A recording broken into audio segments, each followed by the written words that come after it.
And we are live. You can be watching from anywhere around the country or the world, and I really appreciate all of you coming to you from the spaceship studios from a galaxy far, far away. And now we're going over to the other window, and let's do this. Let's go this way. Alright. Hello, everybody. It is Zyately in Spaceship, and I hope everybody's been having a good day, good evening, good afternoon, wherever you all are. And it is really cool to see everybody. And hello, Doe and Mermaid. It's great to see y'all here. Right. I hope y'all are having a great day, good evening, good afternoon. And so,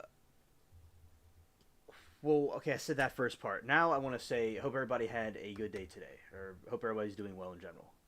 Okay.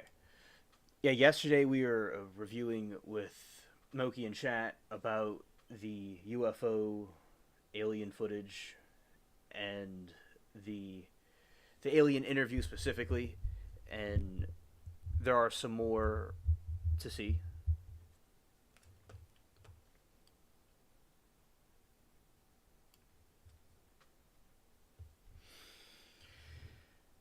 Now, I will say that most likely tonight we're going to look into some other videos that she sent me about it.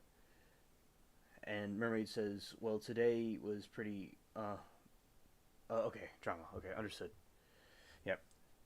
My day was busy, I'd say. You know, it was very busy. I stayed up until daytime again. I was looking at some cases that had to do with the school shooter's dad who gave him the gun, the pew pew. All right, that shooter. He was saying that in his story, not his story, but in his trial, they had the opening statements today. People weren't really believing the attorney or thought he was kind of a snake, and there's a debate in the chat about should the father be held accountable. Now, I do think there was some. We have to. I was talking to True Crime Fanatic, one of the friends in the chat over there. She's just kind of like looking. A friend of mine, she's looking at the trial, just kind of not making an opinion yet, waiting to see how the trial goes, to be unbiased.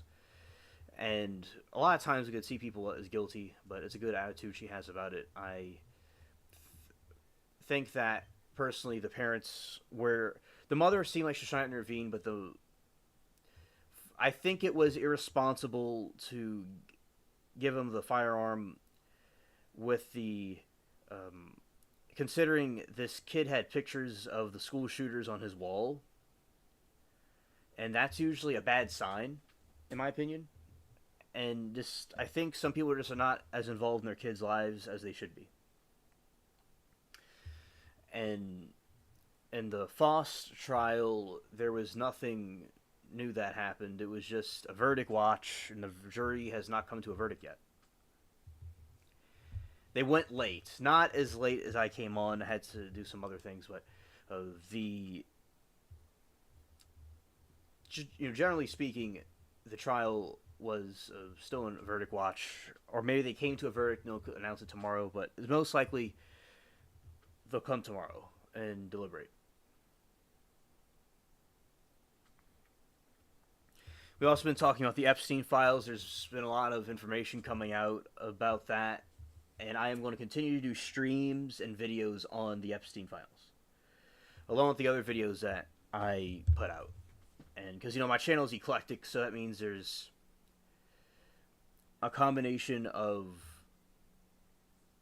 different... there's a combination of different... I lost my train of thought for a second, but it came back to me. Different theories have come out about Maxwell and Epstein. I don't think that really was really Maxwell in that interview, in the deposition, because it just doesn't, the nose and the different facial features don't match, in my opinion. And I'm sure they probably are somewhere else on an island, I suppose. Not anywhere that in those prisons. With the Eclectic channel, there's a combination of different videos that are released.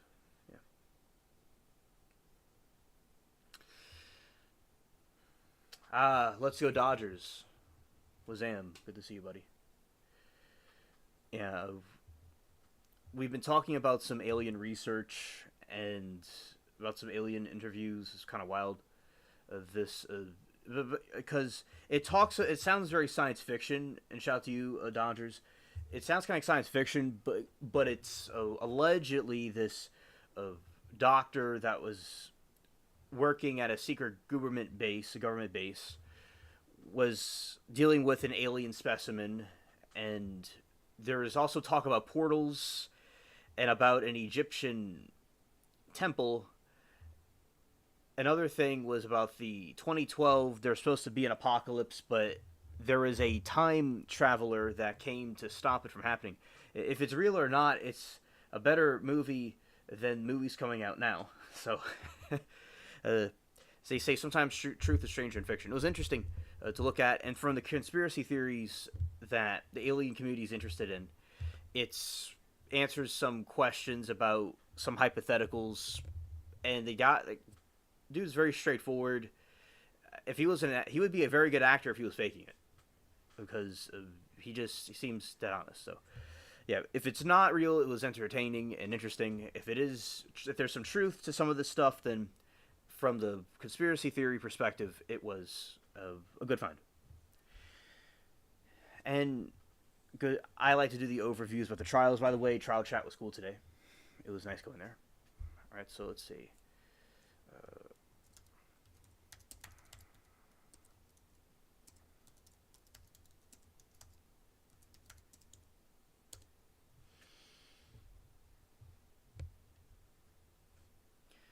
A lot of people think that Faust is innocent. Of course, that's what a lot of people think, but not everybody. So, giving you all a summary about the Faust trial is Edric Faust, who is accused of the 2001 murder of UGA law student Tara Baker. The jury is currently in its first day of deliberations as of Monday, February 16, 2026.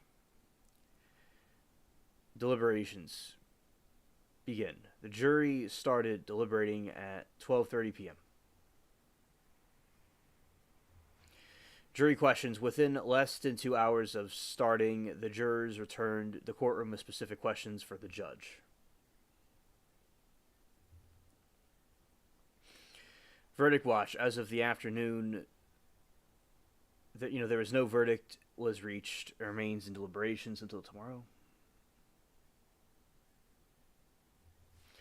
All right, the closing arguments include late Friday evening, nearly 2 weeks of testimony. Prosecution focused on DNA evidence found in a sexual assault kit, which they claimed conclusively links Faust to the crime scene. They argue that Faust lived 585 feet from Baker's home at the time of death. Defense. They argued that DNA evidence is circumstantial and not enough to prove guilt beyond reasonable doubt. They pointed to alternative suspects, specifically Baker's boyfriend at the time, and highlighted the other DNA profiles were found at the scene that did not match Faust.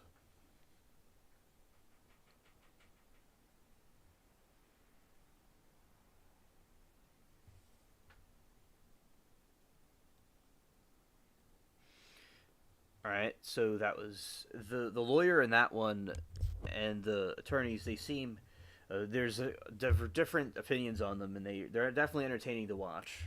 Okay, let's see the next one.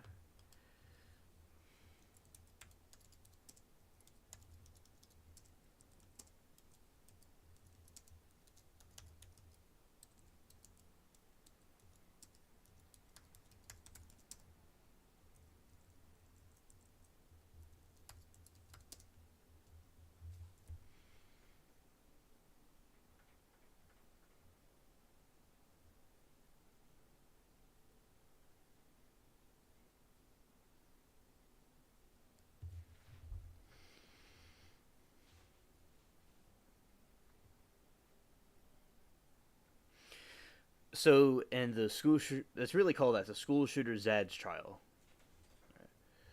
Shot the Toodles. Opening statements and the first day of testimony began today, Monday, February 16, 2026. And high profile trial of Colin Gray. He is the father of Colt Gray, the teenager accused of the September 4, 2024 mass shooting at the Appalachia High School in Winder, Georgia.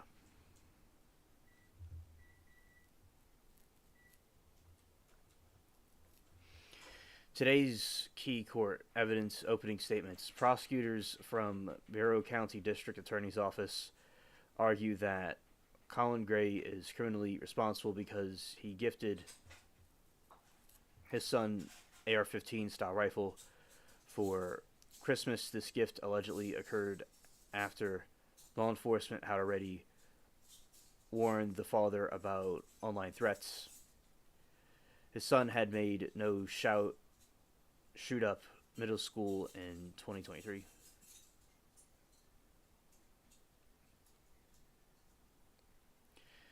Yeah, and he had pictures of the school shooters in his room. It's this is the last person you want to give a AR-15 to, or let's say a high-powered pew pew to.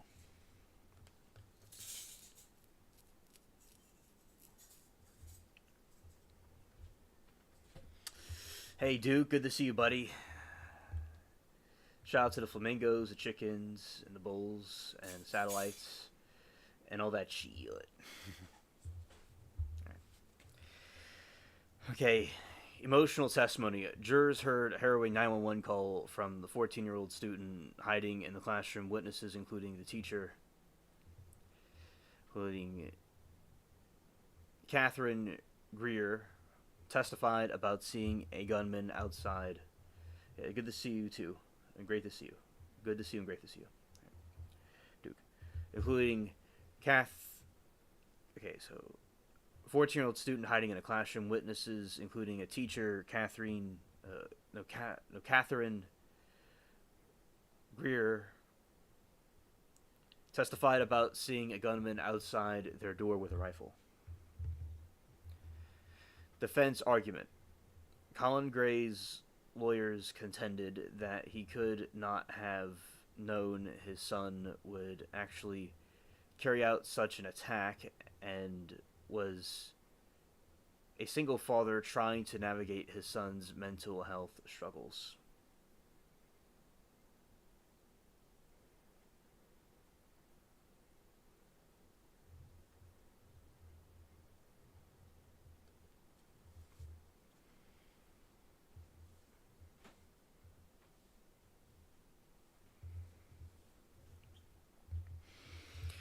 Colin Gray faces 29 criminal counts, including 2 counts of second-degree murder related to students' victims, the 2 counts of involuntary manslaughter related to the teacher's victims, multiple counts of cruelty to children, reckless conduct. Now, the father did not do the attack, technically. There's a debate about how much he should be held accountable for, but of course it was irresponsible to give the kid the gun in the first place. If convicted on all charges, Gray faces a maximum of 180 years in prison. Wow.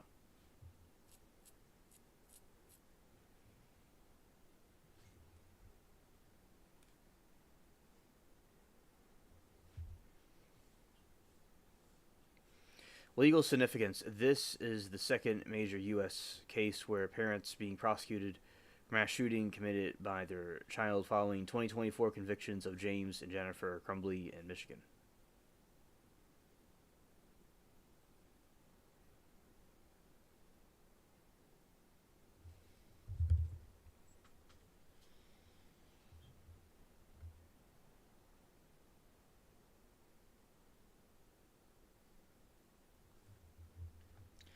All right, let's see.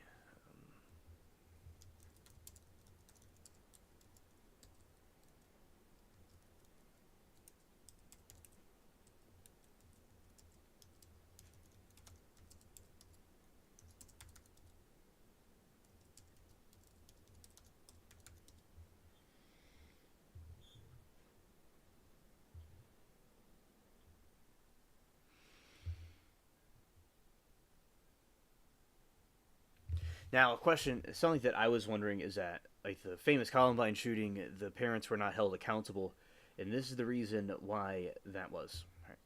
Reason the parents of Columbine shooters Eric Harris and Dylan Klebold were not criminally prosecuted, while parents like Colin Gray are today due to major shifts in legal standards and specific evidence of gross negligence. Primary differences include lack of evidence and foreknowledge. In 99, legal experts noted that U.S. law only held people responsible if they actively participated or had specific probable knowledge of planned crime, while the Columbine parents were criticized for missing warning signs. Prosecutors at the time believed they could not prove the parents knew about the pipe bombs or specific attack plan.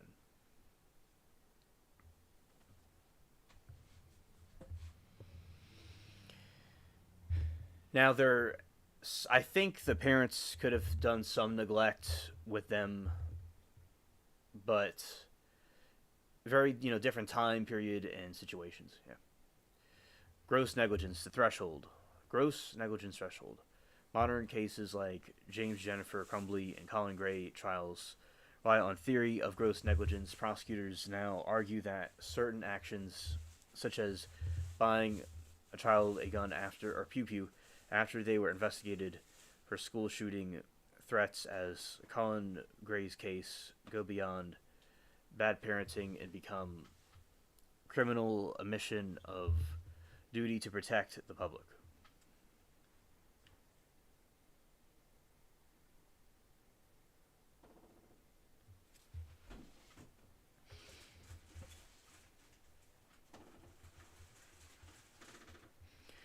Historical and legal proceedings. For decades, the bedrock principle of American law was that individuals are not responsible for the criminal actions of others. The Crumbly and Gray cases have effectively dislounged this precedent, blurring the lines between civil liability and criminal guilt for the first time in U.S. history. Civil versus criminal accountability. While the Columbine parents weren't jailed, they were held accountable through civil lawsuits. They eventually settled with more than 24 victims' families for approximately $1.6 million in 2001.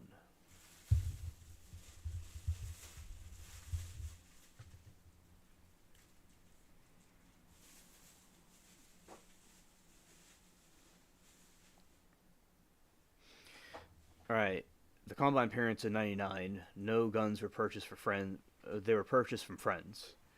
And the Colin Gray, yes, the AR-15 was purchased, and after an FBI warning. And police warnings. None directly warned parents about a shooting in '99. And 26 to 24, yes, an FBI interviewed father about threats. Legal strategy, civil lawsuits only. All right, 24 to 26 years. Criminal murder, manslaughter charges. Outcome settlements of 1.6 million.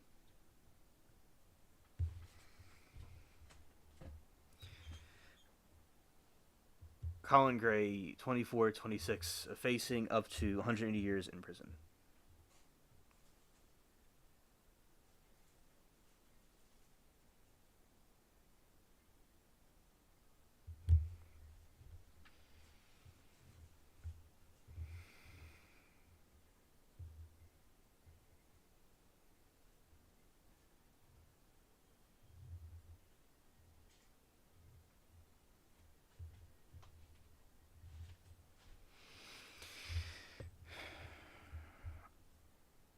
Okay, and going to this part right here.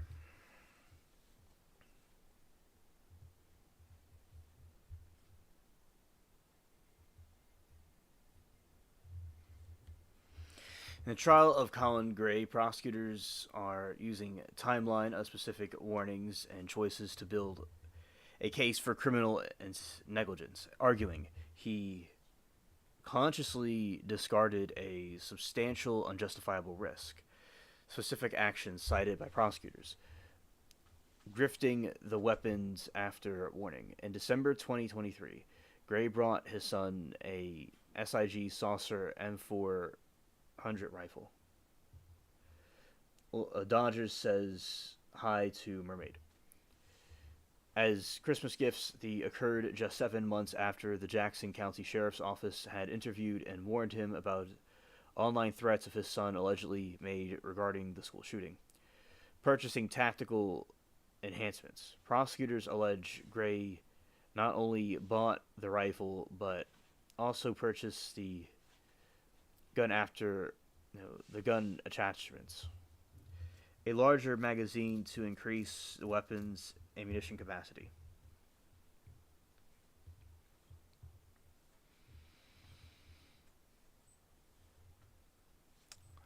Failure to secure the firearm. The state argues Gray knowingly allowed his son to keep rifle ammunition in his bedroom. Oh, hello, Moki. Good evening to you. Welcome to the stream.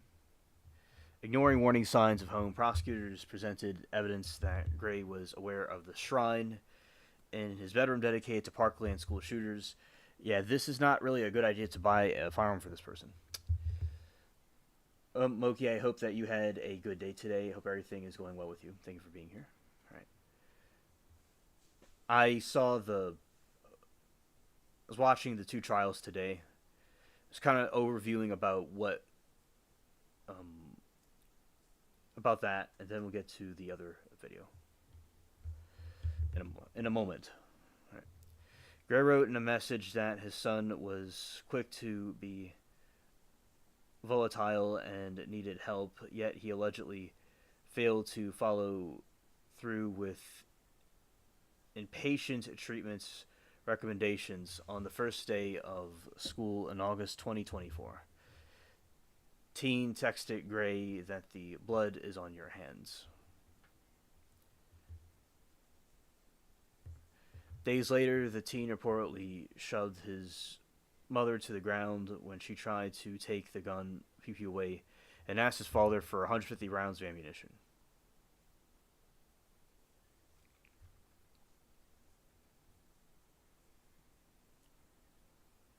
Yes, great opening. I do agree, absolutely. Prosecution core argument. District Attorney Brad Smith stated during the opening arguments that the case is about Gray's personal actions, specifically providing a lethal weapon to a child he knew was a danger, rather than just holding parents accountable for what their children do.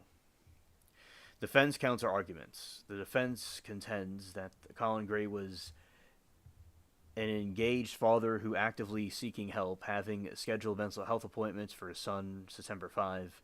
The day after the shooting, they argued the teen was living a double life, deliberately hid his specific plans to his father. And sometimes it's just not a big argument to be made. Sometimes it's a silly argument because they have nothing to work with. And the father was engaged, all right, but not in the way that he should have been engaged.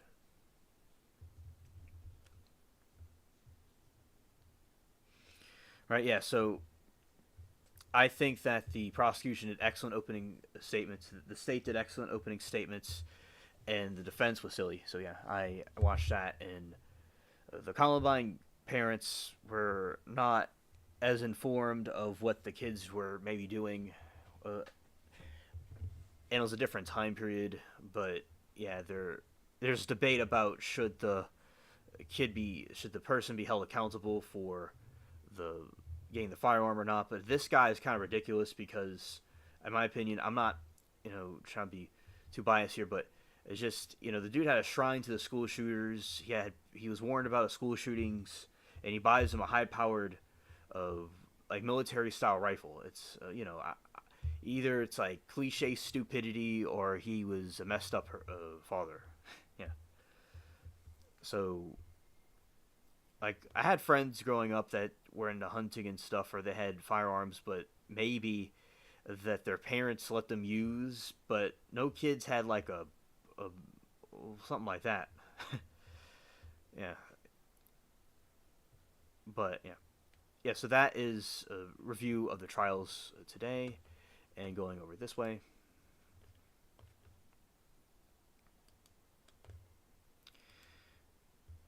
Well, I'm going to do reaction to this Dan Burish, the interview that you sent me, and Loki, and we're going to see about this one, because yesterday was very good. It was very good. Lots of cool material. So let's switch over this way.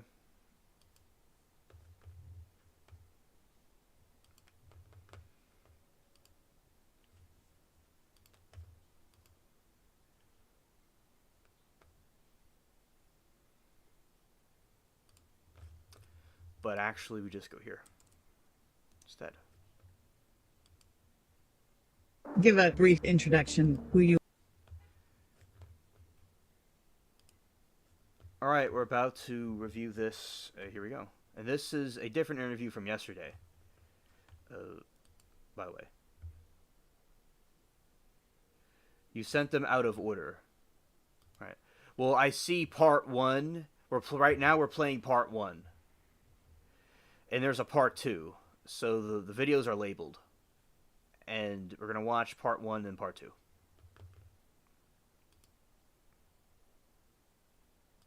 You are and what you're known for. Maybe what you'd like to be known for? Aside from cantankerous activities in disobeying certain authority structures. Oh, well, I'm a microbiologist, a retired one, but continuing somewhat the practice involved in a very unusual project called Lotus. I am a 20-year retiree from Majestic, first having been brought in 1986. Oh, and as I said, Mogi, you are the #1 detective. That you could just find these videos so quickly. I commend you for that. And that is awesome that he goes into the Satanic Illuminati being part of the Majestic 12. Wow. This is just all the dots connecting. Under the auspices of the Committee Majority, and specifically working for the Majestic 12 assigned to Project Aquarius. I suppose I'm more known for meeting a J-Rob and working at S4.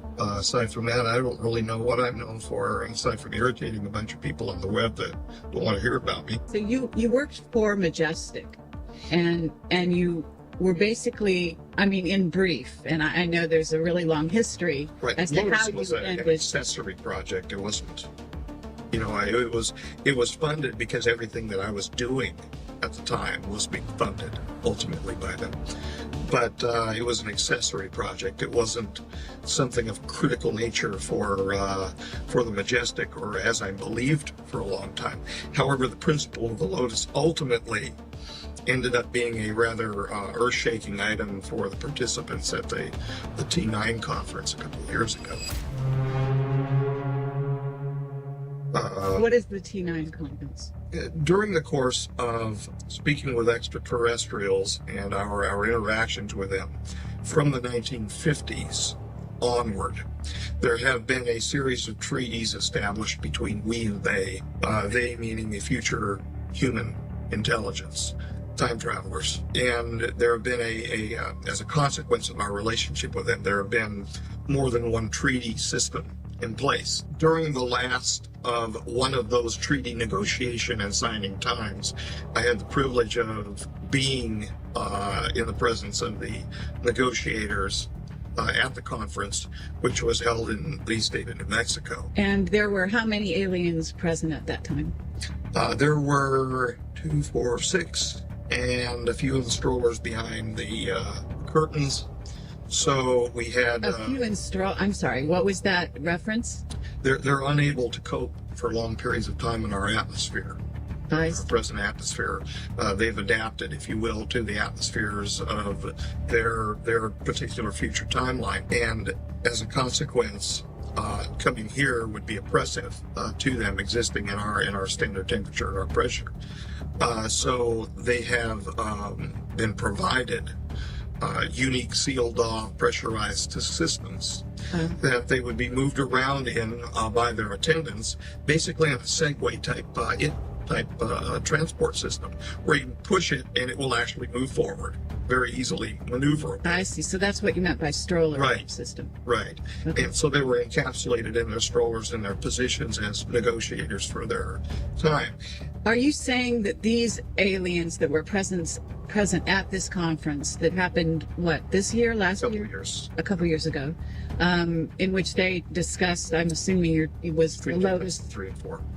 I'm sorry? Between 2003 and 2004. Okay, and they discussed the Lotus project.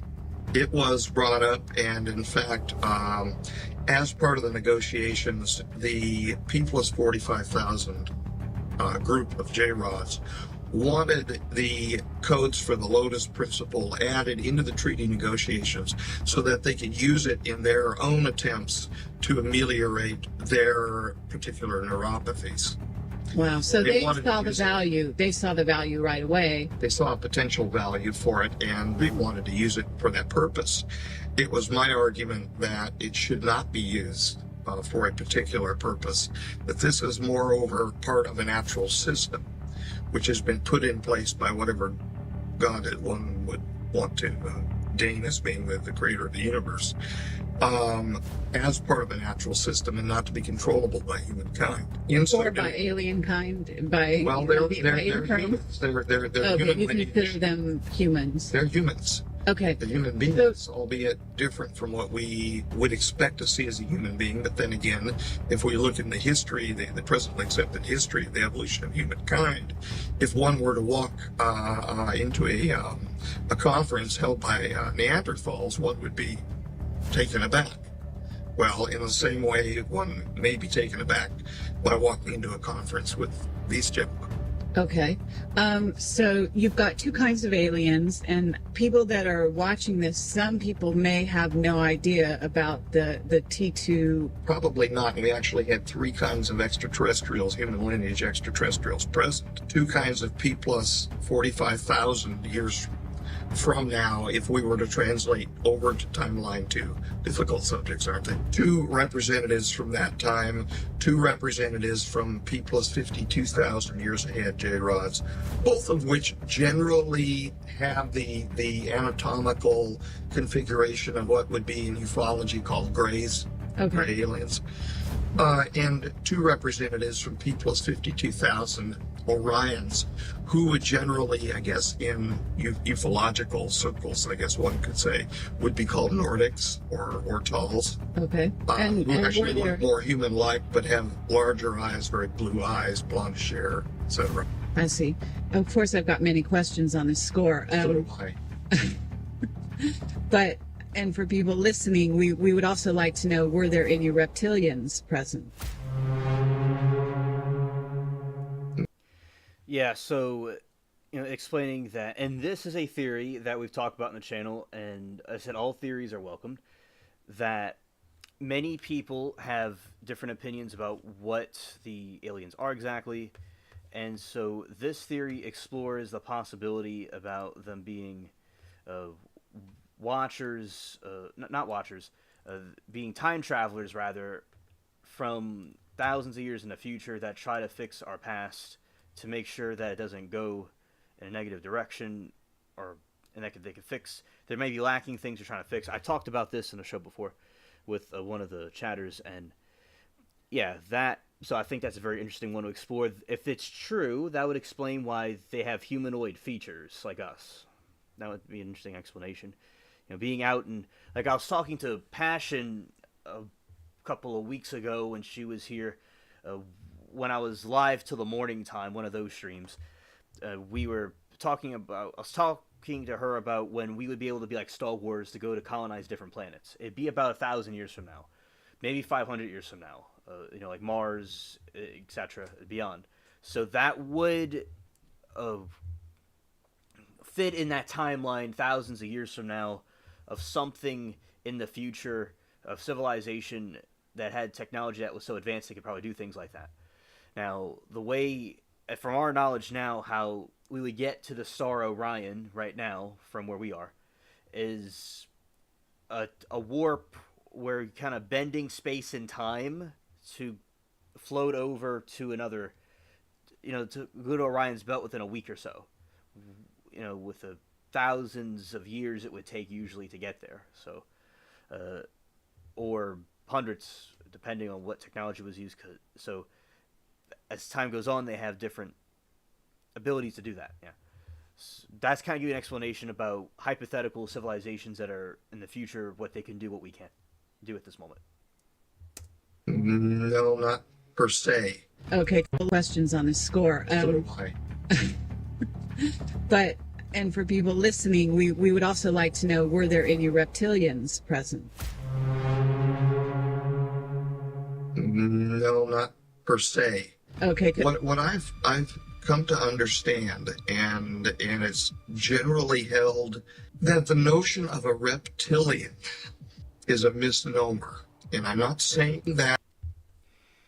And Amoki says Elon was just talking about creating bases on Moon and Mars, although we know they are already there. Yeah. Just we know what's going on with our tinfoil hats. We know everything that's happening, but he, with SpaceX, he's trying to give us a preview about what already is going on. Yeah, scared. And that one night, Pasha and I went through, like, with AI, Google AI. We had a conversation with Google AI the whole night, talking about. She was saying she wanted the jacuzzi and a beehive style house, not a house but a compound of some sort, and it told us about the wall thickness and everything we would have to do to all the instructions on how it would be made.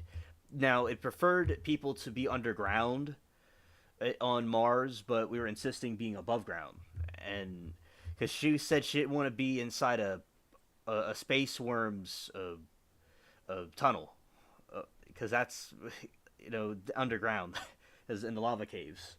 So yeah, they already are there, definitely, and hypotheticals about how civilization would be on Mars. That was really incredible stream. It's very difficult with Mars to get it just right.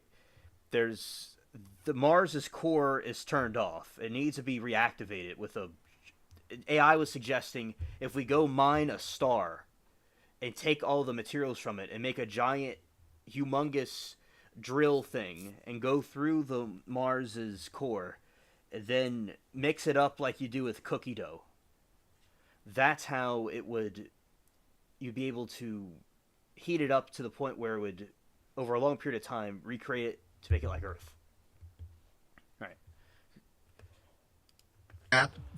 To apply a negative connotation to the stories that individuals have brought forward, probably mostly forthrightly, but that when you view or observe what would be called a gray, what I would call a J-rod, the particular ruddy configuration of their skin, the changes of the sudoriferous glandular structure of their skin, can make them appear during exacerbations of the illness very reptilian in appearance, and also possibly praying mantis type in appearance.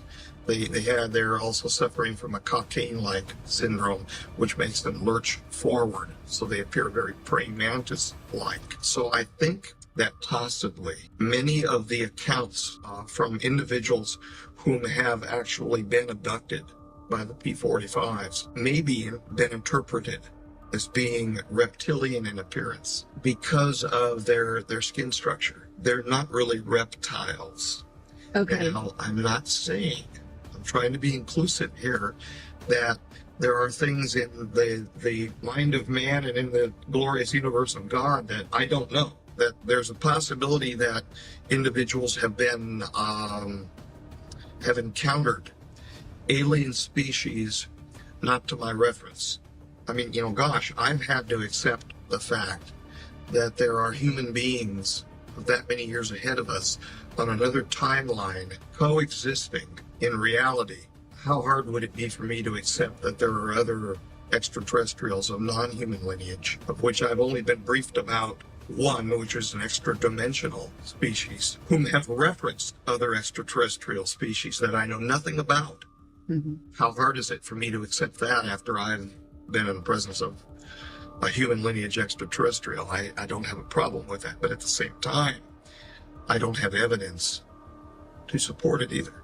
Reptilian in that if one were under stress and one had no previous reference to their biology, their pathophysiology, their particular problems, one could reasonably expect out of a group of people experiencing them that more than 50% of the group could probably say that they were reptilian in appearance. Okay, that's interesting. That's the best I So can their say. appearance morphs to some degree into more of a reptilian under stress. Is what you're saying? I mean, maybe you don't like to interpret them that way. Okay.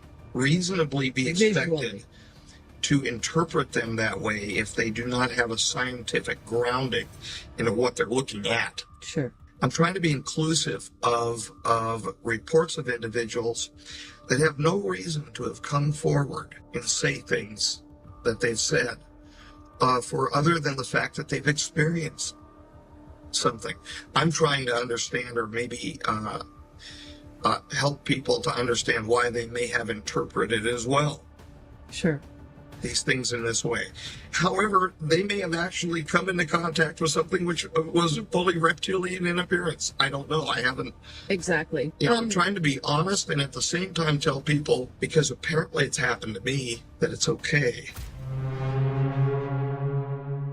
Okay. Apparently, what has happened to you? Well, in 1973, I was playing in a park in Southern California in Mayberry Park. I was playing baseball with my grandpa in the park, trying to run away at the same time that he would throw the ball so I could try to catch the ball like Willie Mays' famous catches. During one of these throws of the ball, I remember looking up toward the sun, because it was high in the sky at the time, it was summertime, and glancing away because the sun was blinding me, looking down toward the grass, which was very bright green at the time, and then seeing a flash where the grass appeared to turn black. I appeared, from my perspective, I was covered in a shadow. The shadow reminded me of a triangular bat kite that I had played with my grandfather over the riverbed nearby. And that's the way I basically was able to describe it at the time. I was, 9? I was 9 at the time. Then I remember a flash immediately. There's a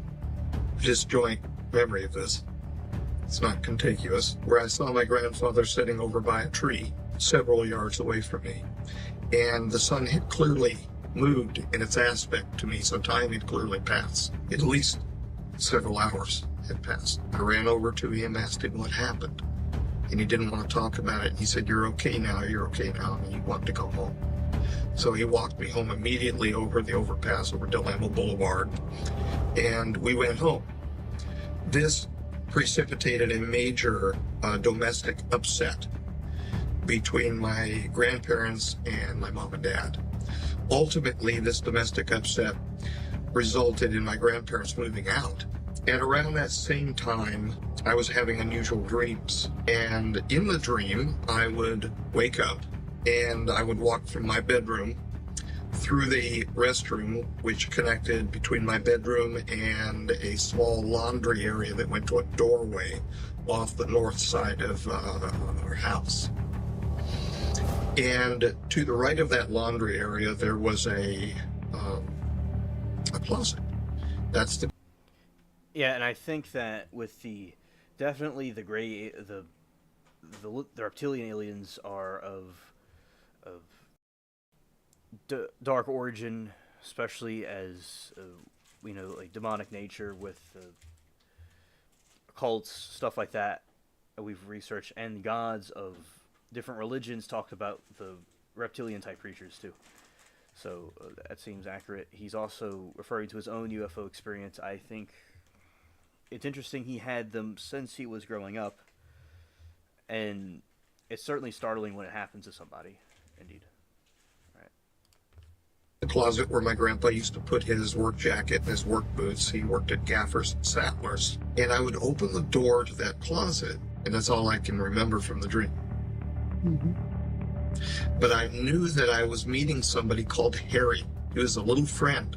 And I know that as knowledge that I met a little friend there, but I have no visual memory of what Harry looked like. It was finally, because I finally told my mom and dad about it, and it was finally rationalized away that because I was still watching Sesame Street at the time.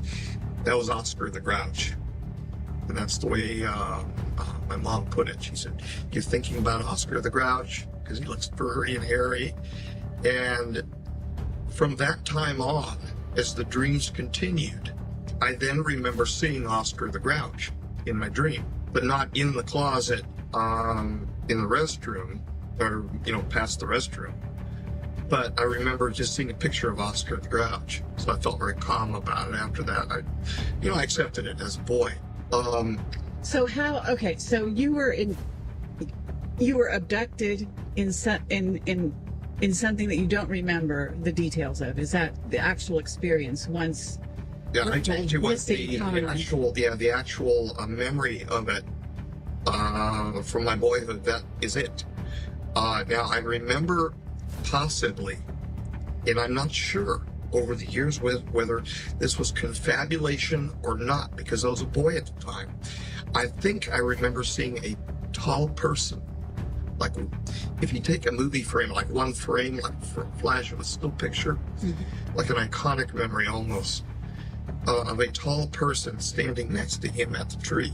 Next to your grandpa. My grandpa, yeah. Okay. And he refused until the day he passed to discuss what happened. He would become extremely agitated. And John and Dodie for certain, who had many conversations with him, and maybe even John would... This is your father and mother? Yeah.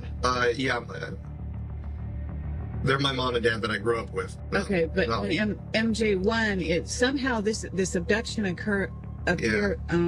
experience seemed to have resulted in you becoming or being viewed as the son of MJ1. Is that correct? What happened is this. I also learned of what happened to me from Kaela the J-Rod that I met at S4. He showed me from his perspective what had happened to me in 1973. I saw myself being pulled by my chest upward off the surface of the park. I saw my grandfather going like this and basically panicking because he wasn't able. My grandpa was very protective of me, and he wasn't able to protect me. And now I understand, God bless him, why he was so upset. The one person in his whole life that he knew that he would protect, that he loved that much to protect, he couldn't at that moment. And I understand. I was so upset. But the J-Rod showed me what happened to me, that I was picked up and that I was laid down on a table in some sort of a craft. And that this craft was a generally chevron-shaped, almost triangular shaped craft. And I was laid down next to a series of young people, one of which was in fact the son of the former MJ1. Something went wrong during the course of my time. Yeah, very, very fascinating. Definitely. Yeah, in my opinion, I think MJ1 is majestic. From that, yes. In my opinion, that's what it seems to be. foreshadowing, although it's not given a lot of detail of what the origins are. That's what it, or at least connect it with it somehow.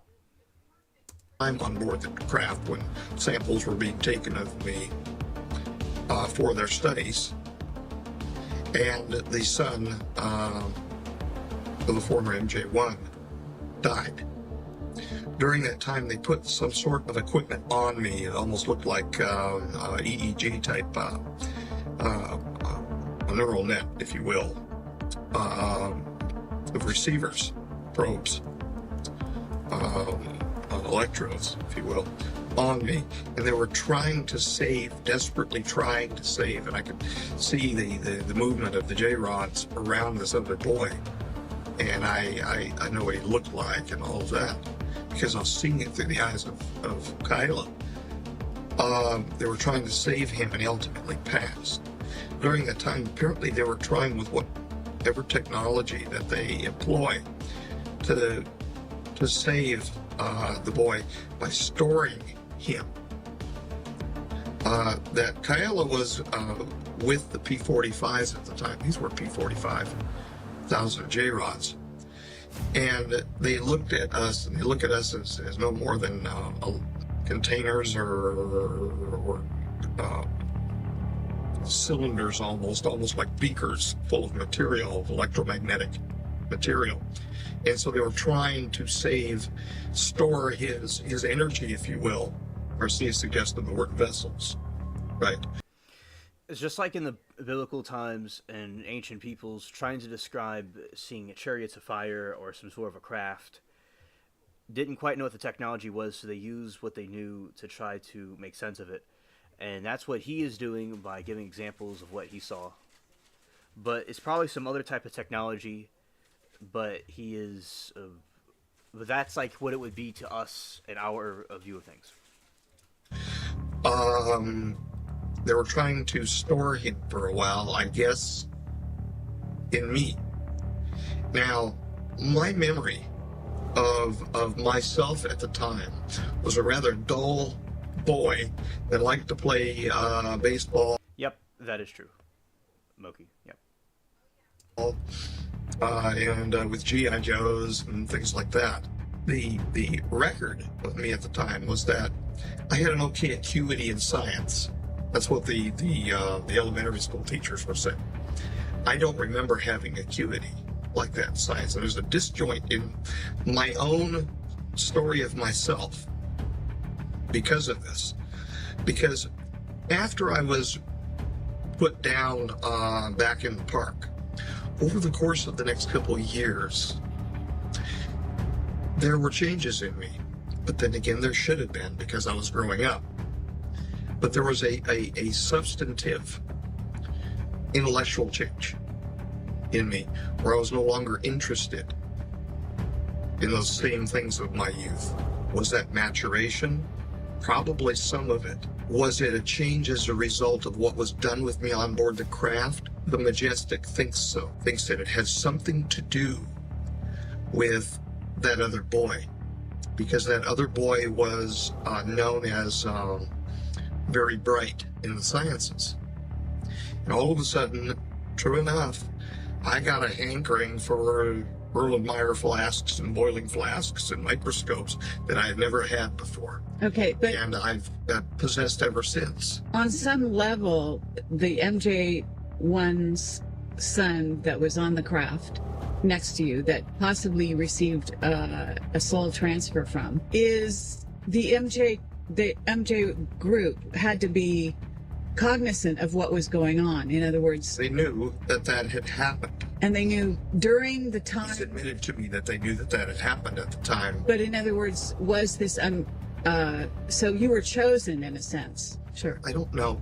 The evidence that I have was that I was, from hearing about the sampling program, was that I was picked up as a random population sample. The son of a blue-collar worker, and just the son of my family was total blue-collar. But there are a lot of coincidences that suggest that people were moved into a place to later teach me that happened before 1973? Can I put my finger on that and say, oh yeah, they knew what was going to happen to me and that I was going to be picked up? I can't say that because I wouldn't be honest.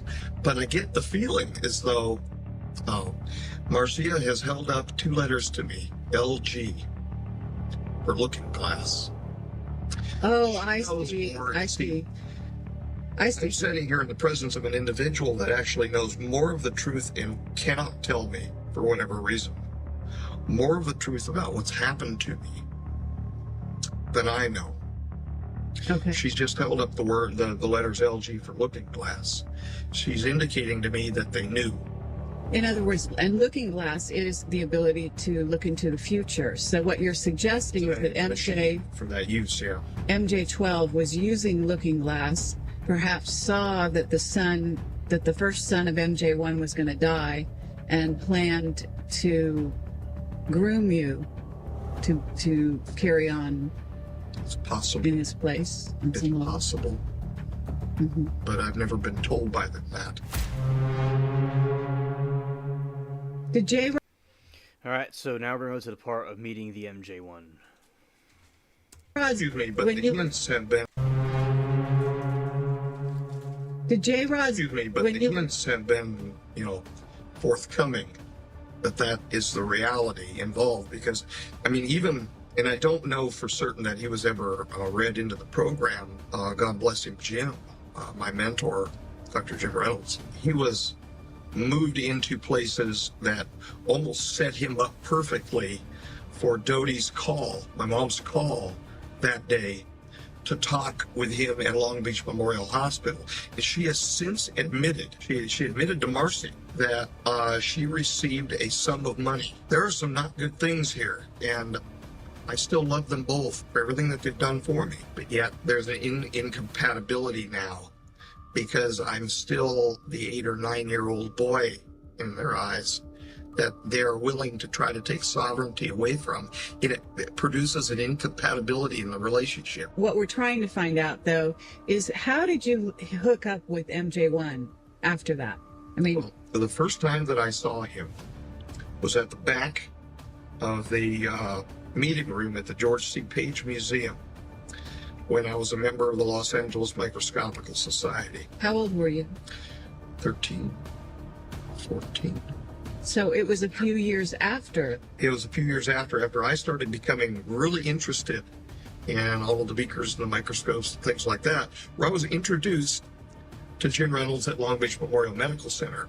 Jim Reynolds then introduced my mom and myself to John DeHaas, who was then an associate professor of protozoology, as I understand, at the University of Southern California.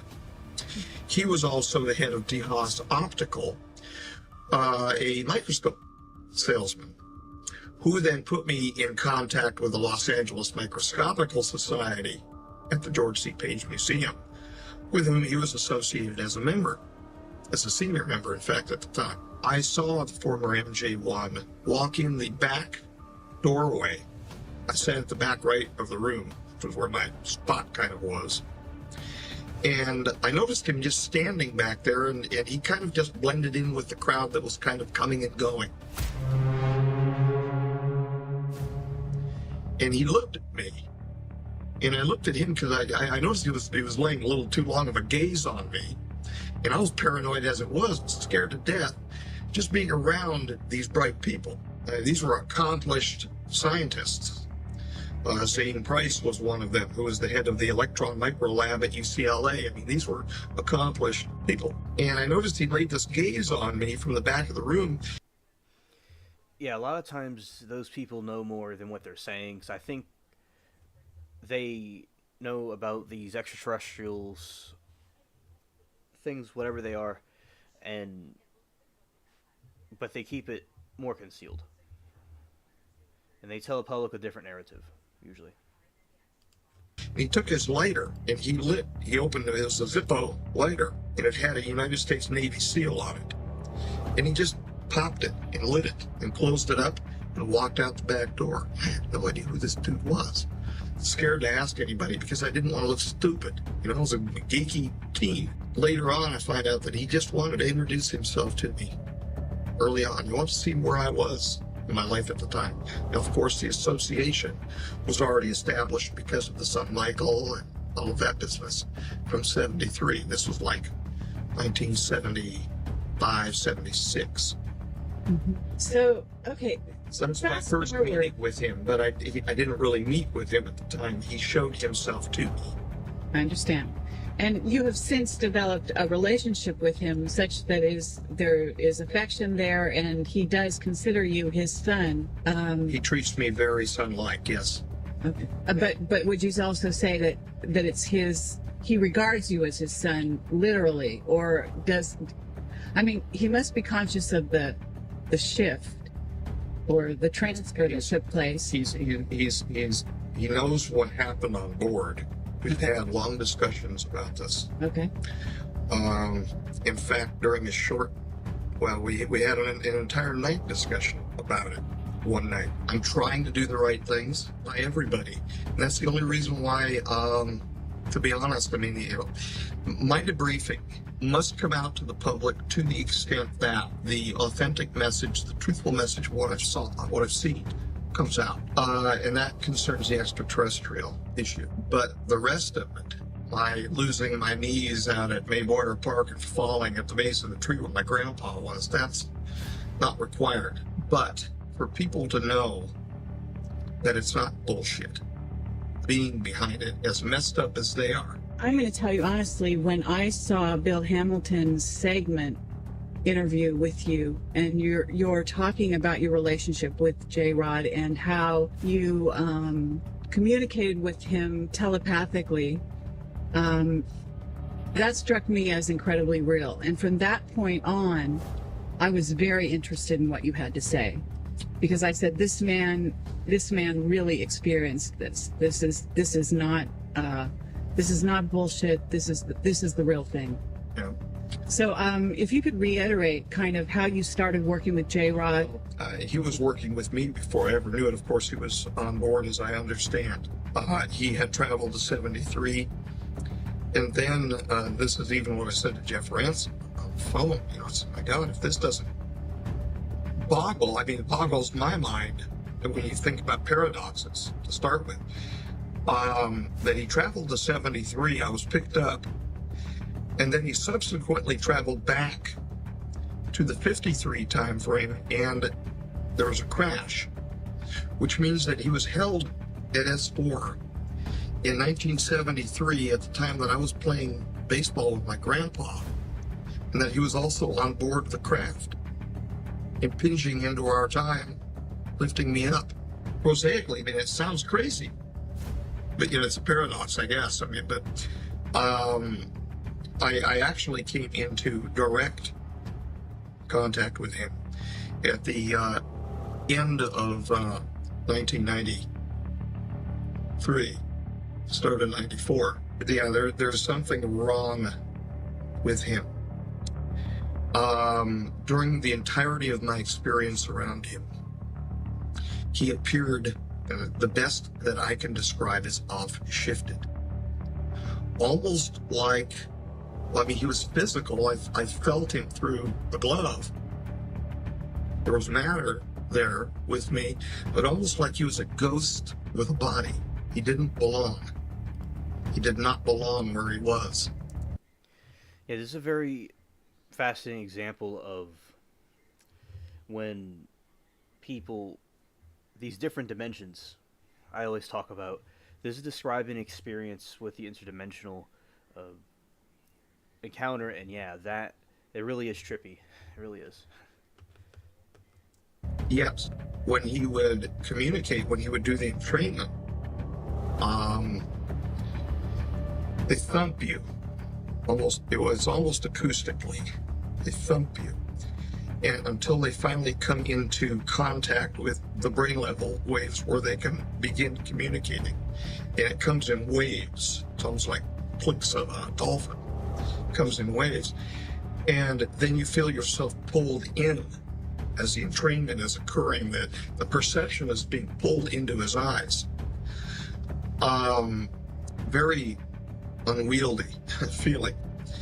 but then they entrain bringing you down to relaxation, relaxed almost to a theta state, like an 8 hertz type theta state, where you're very almost like drowsy, and they tell you, they're not going to hurt you.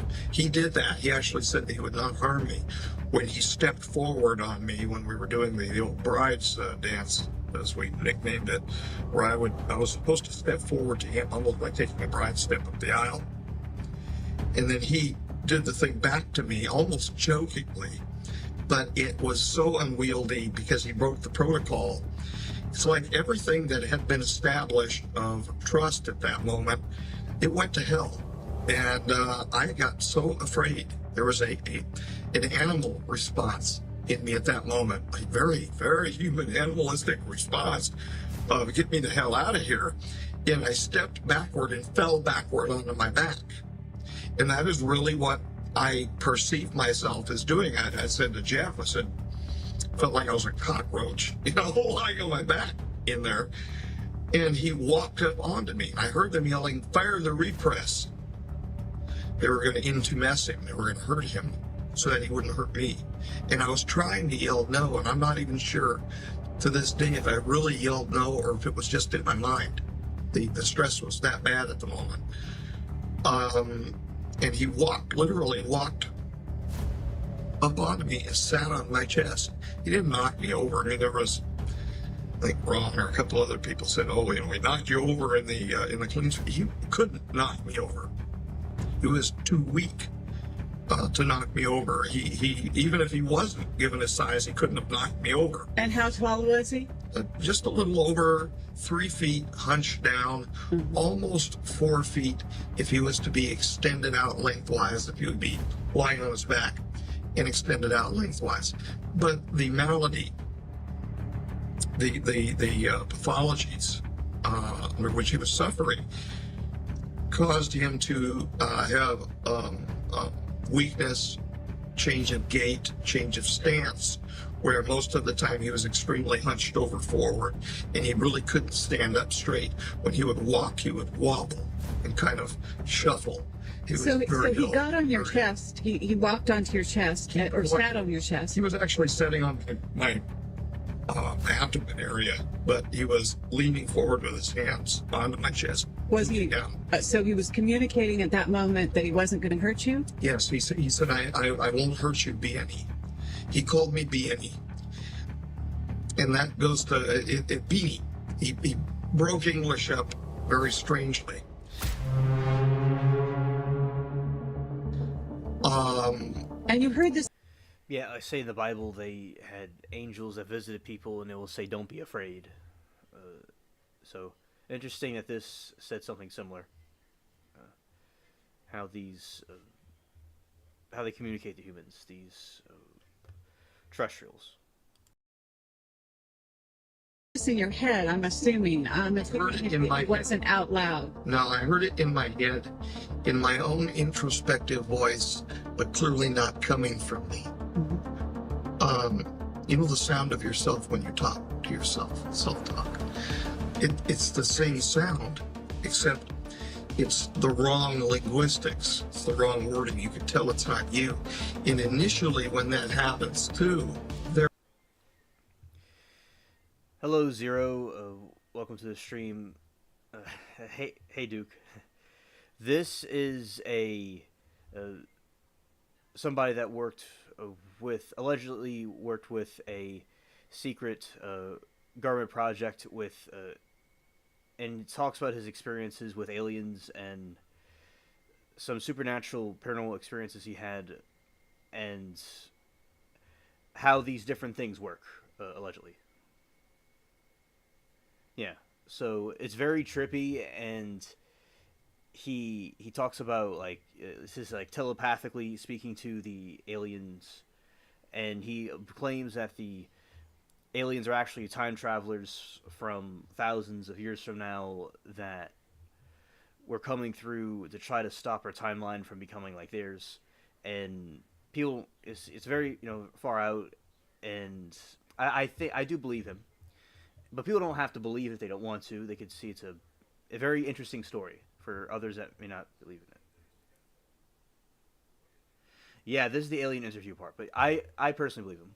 It's very interesting. He talks about the different cults and stuff.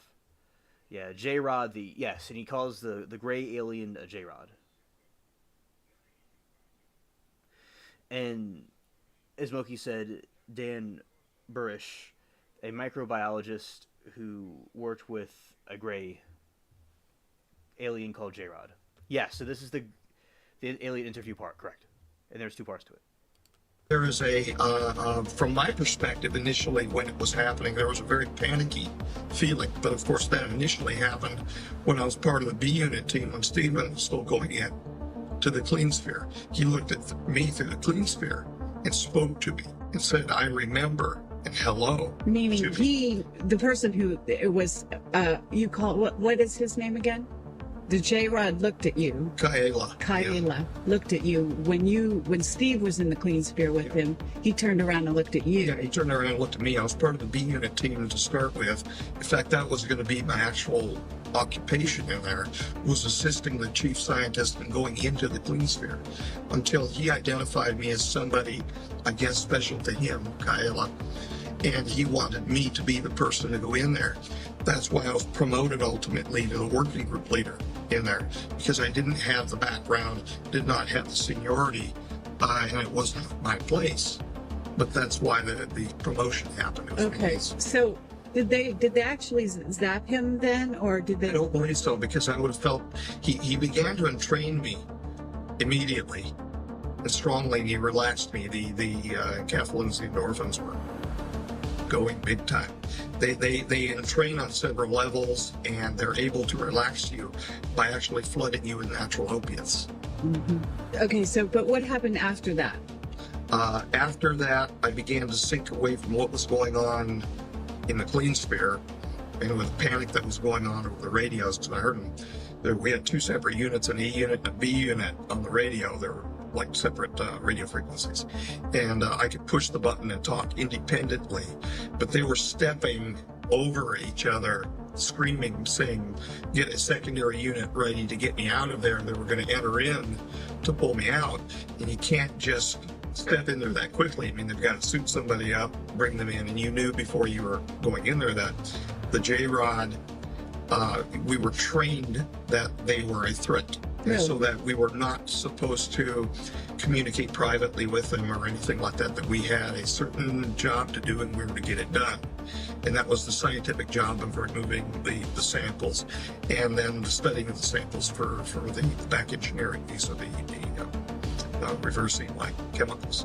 The idea was to reverse an illness that he and his people have. Yeah, we were the 52. The 52s, and what we were trying to do initially, jumping off onto the biology a little bit, what we were trying to do is we were trying to actually strip the exterior cytoplasm off from the cells and produce cells which would be independently functioning, then to understand those cells biochemically, genetically, so that those cells could then be re-added as a graft into the J-Rod to attempt to ameliorate the neuropathy. That's what one of the stated goals was. Easier said than done. So, okay. We were told, though, that if something would go wrong in there, there would be no immediate fix. You weren't a million miles away, but you were several thousand when you were inside there. So you were very alone, even though you had radio communication. It was essentially being isolated on a space shuttle, if you will, and not that easy to get you home, because they had to do all of the repressurizations of the gantry, bring somebody new in, then get you out, then get you detox, the cleansing, the decontamination, and then get you out of there, then get you out of the suit, then give you medical treatment. So we're talking a couple hours. So if something goes wrong in there, and they were potentially able to harm you because of the entrainment, you're dead. You accepted before you ever accepted going in there. But to a large part, it wasn't bravado on our part saying it's no big thing, but you had to accept that just to work inside the facility. You knew that if there was a contamination, if the alarms started going off, The old joke was get in a straight back chair and lean way over and kiss your goodbye. It was over. Because if the alarm started going off, you were sealed into the facility, and they were going to pump the gas in and fire the fuel air device. Boom. That's what the explosive valves were for, the so-called escape tunnels.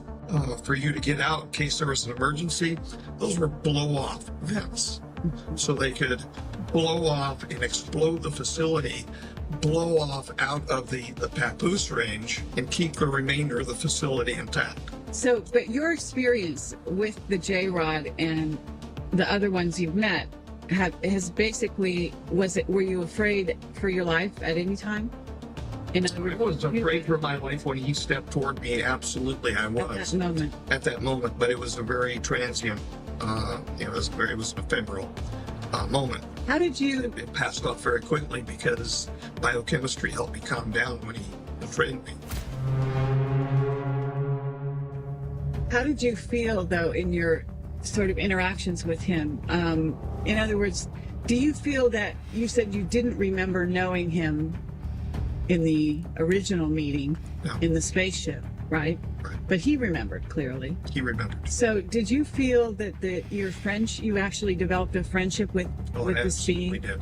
And that it grew over time, or did you feel that it was instantly there? I'll say that. I felt a kinship to him all along from the time that he first looked over at me. And that may have been a consequence of me being picked up in the park. My trust in what he was saying to me grew over time. And I think that may have started because of the pickup in 73, but I'm trying to surmise it.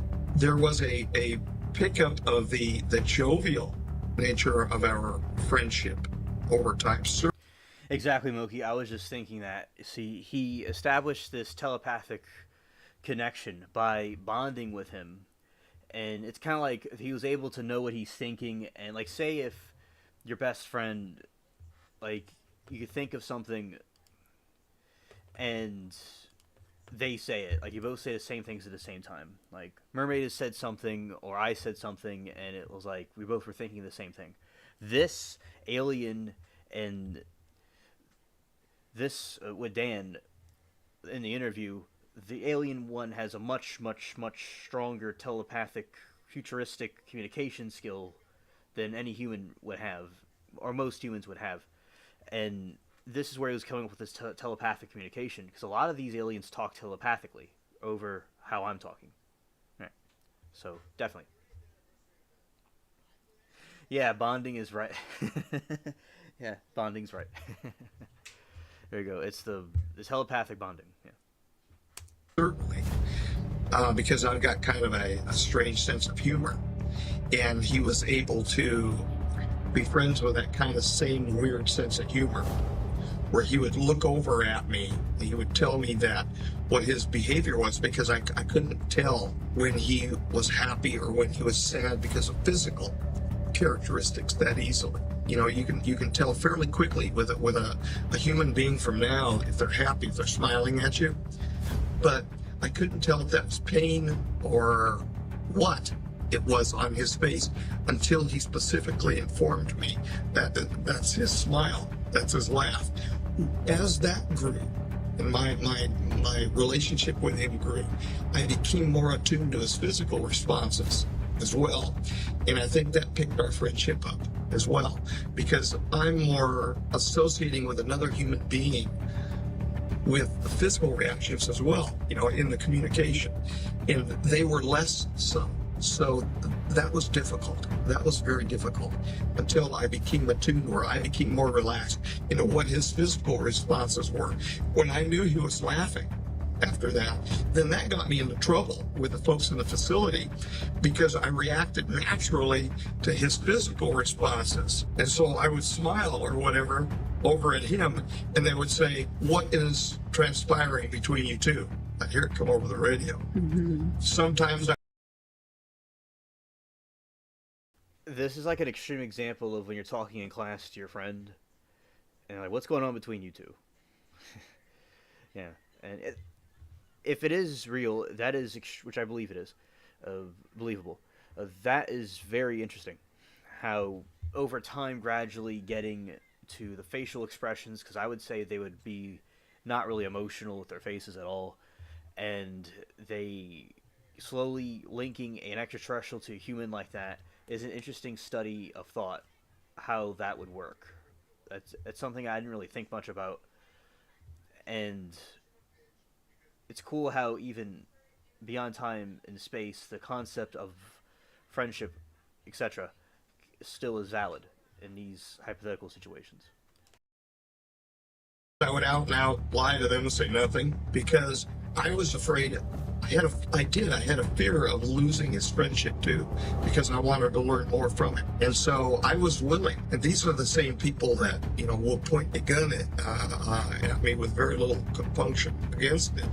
I was willing to befriend him too, because he was a captive there, as I was feeling too a captive within Majestic, because I had been brought into a program that I had no clue before what I was being brought into. So I felt kind of trespassed against too. Mm-hmm. So you had a camaraderie in that sense. Yeah, we were both prisoners in our own right. Did you think that he had the ability to protect you? No. In fact, it was, if anything, it was the other way around. Mm-hmm. I was covering for him and a lot of his anger. So he had anger in him too, and pain. And anger is a result of pain from the samples being removed. I was covering for him by not telling them of the anger, because that they would have followed an operant conditioning protocol that had been set in against him to penalize him. So I was actually protecting him. So, but he was a human being, for Christ's sake. I mean, if you get stuck with a needle enough times, you get perturbed. And when you're being treated like crap on top of it, prisoner's a prisoner. In what way was he treated like crap, I should put it? If he wouldn't respond as they told him, they would fire a repress valve and change the pressurization in the clean sphere, causing mild to moderate intumescence, a change of pressure in his skin, because he was of lesser density, physical density, as in weight per volume, but density. And the reason why I'm clarifying that is I've heard a lot of new agey comments about fourth density. I don't know about all that. As in weight per volume type density, he was less dense physically than we were. His bone structure was less dense than we were. So when they would fire the repress valve, or they would intumesce him, it would cause him great pain. I was screaming no, and I think, at the time that he stepped onto me, I think they thought the better of it at the moment, because he was clearly entraining me at that moment. So if they would have fired the pressurization at that point, I would have felt the pain that he was feeling. And it right, maybe killed me, I don't know. You developed from what I understand, you developed, like the movie E.T., you developed the ability to actually feel his pain. Well, it wasn't even developed. It was immediate. Oh, it was immediate. The thing which was developed, and I'm not sure. So, it's the alien feeling pain, and I would say that Dan was felt a humanizing connection to the alien, where he didn't see him anymore as a specimen, but as a friend, and seeing the tests and it was causing pain. Then he comes up with a connection with him, and with this supernatural type of connection it's able to do, it could feel a pain better than, like say someone feels pain, you may not feel it yourself. With this situation, they're like linked and synced in like one person. It may have actually been some sort of a neurological habituation. I'm not certain of that. But the thing which was developed was the inability to disentrain, to break off from him. Even when you left the clean sphere? In other words, regardless of where within a certain range, within, like a 15-meter range from him, I did. Well, was not you supposed pushed to. him through a time hole. I pushed him into one of the Stargate units. Yeah, into the gray patch between the posts. Yeah. And that was the end, at the end of your relationship with him? Well, that was the end of it. It's the last time I saw him. I mean, but They said it was the end of their relationship with him too, which is why they're so pissed off. why were you motivated to push him into He asked me to. He told me he wanted to go home. He wanted to see his son. So I did. So he was a prisoner, but at some point you were in a position. I'm thinking this was in Egypt. Somehow you guys were taken to Egypt, Yeah, I was flown there. and so was he. Yeah, but over a different transport. He was already present by the time of my arrival. There was a communication protocol going on. He was communicating something, and I was never really told. All I was told was that there was a problem with his communication, and they wanted me to be there to cause him to relax or whatever, facilitate the discussion. And so they wanted me basically there as an idola theatri, as an idol of the theater. They wanted me present. They wanted me there as a ruse of kinship with him. And had you? And the kinship was no ruse, and that's something that they misinterpreted, I guess, over these years, that I have more of a kinship with a present-day human versus him. And to me, although he was offset, although he appeared different, that he didn't belong, he's still a human being, and a human is a human is a human to me.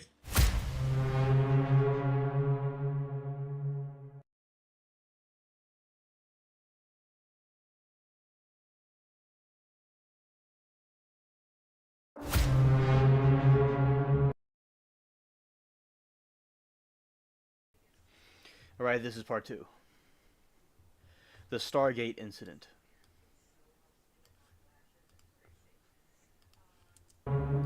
You assisted him in going through the Stargate. I pushed the Segway type transport set on the stroller.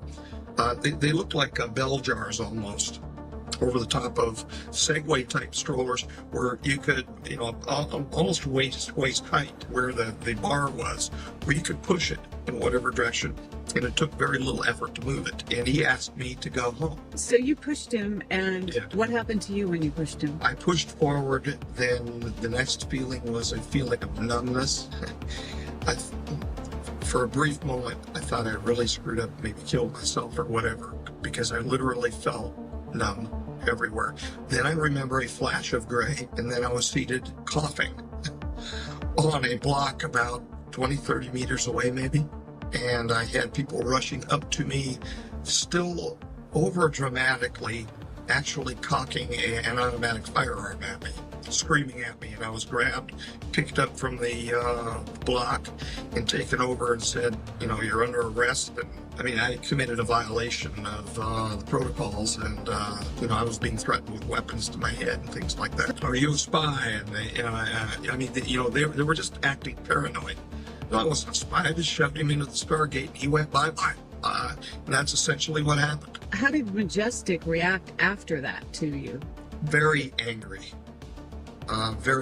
including the people with whom I'm the closest. Very angry toward me. And how do they act? How does the Majestic act when it's angry? I guess this gets back to we're.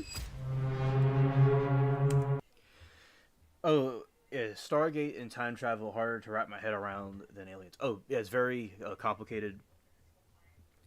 Beyond our realm of technology at the moment and understanding. Yeah, it's definitely a trippy concept, indeed. Yeah, that one is not, we're not going to be as familiar with. The Stargate thing I learned about growing up, it's like somebody could fall into a hole, then to go to another dimension. I know about Stargates and stuff also for the interdimensional theory that I talk about a lot, but it's still very a bizarre thing to comprehend, even for me. So I think everybody pretty much in this time period. Maybe in the future they'll understand it better if it's something conceptible, but yeah, it's it definitely is mind-boggling. Haven't you been tortured? I mean, isn't this right? I don't call it torture, aside from the fact that I've been falsely imprisoned. That's torture. I was, for a couple periods of time, put at S4 in level 3 and basically told that's where you are for now. Level 3 meaning, was it a cell? No, it was one of the rooms, one of the small suites, if you will, which were originally put in. There's 12 of them in this trident. There's a 3 groups of 4. I was put in Bay Unit 1 over to the left. It was essentially, contained all the amenities. I could ask for food. Got anything I wanted, except I couldn't leave. I consider that torture. The other items or acts of unkindness from Majestic can range from everything from psychological unkindness, being rude to you, to being threatening, to being physically harmful. And I have been beaten, I have been slapped, I have been...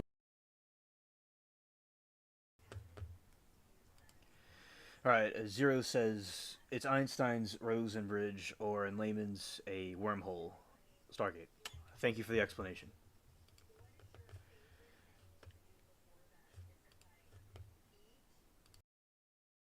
Physically restrained, meaning handcuffed and beaten and slapped. I have been put under lights. Well, I had friends doing that to me, but I had, put under intense lights and while being handcuffed, as in interrogated.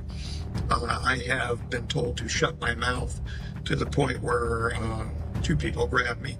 One shoved me down onto the floor of a garage, and the other one stomped on and broke my hand. So, and these were the members of Majestic that carried out these attacks? Yes. Not the J members, these are operatives. Operatives. As in security personnel, yeah. I see. So not the 1 through 12, but no, people that were none of them have laid an unkind hand on me ever. Great affection, if anything, out of them. But they were...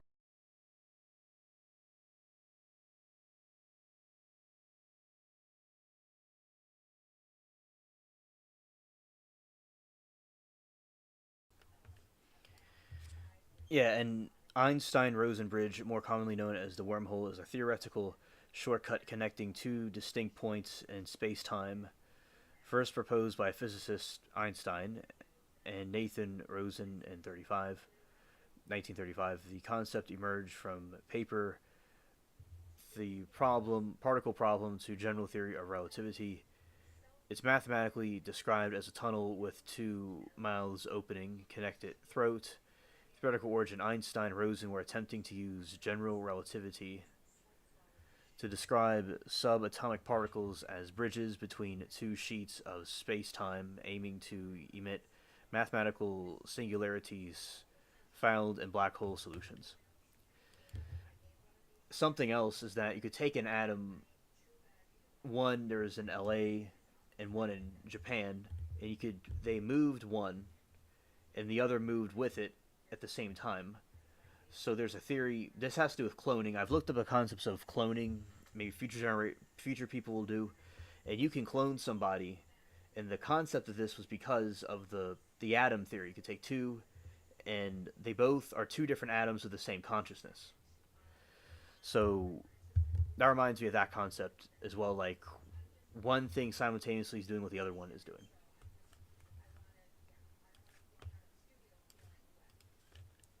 Were under order. Show great affection to a pet.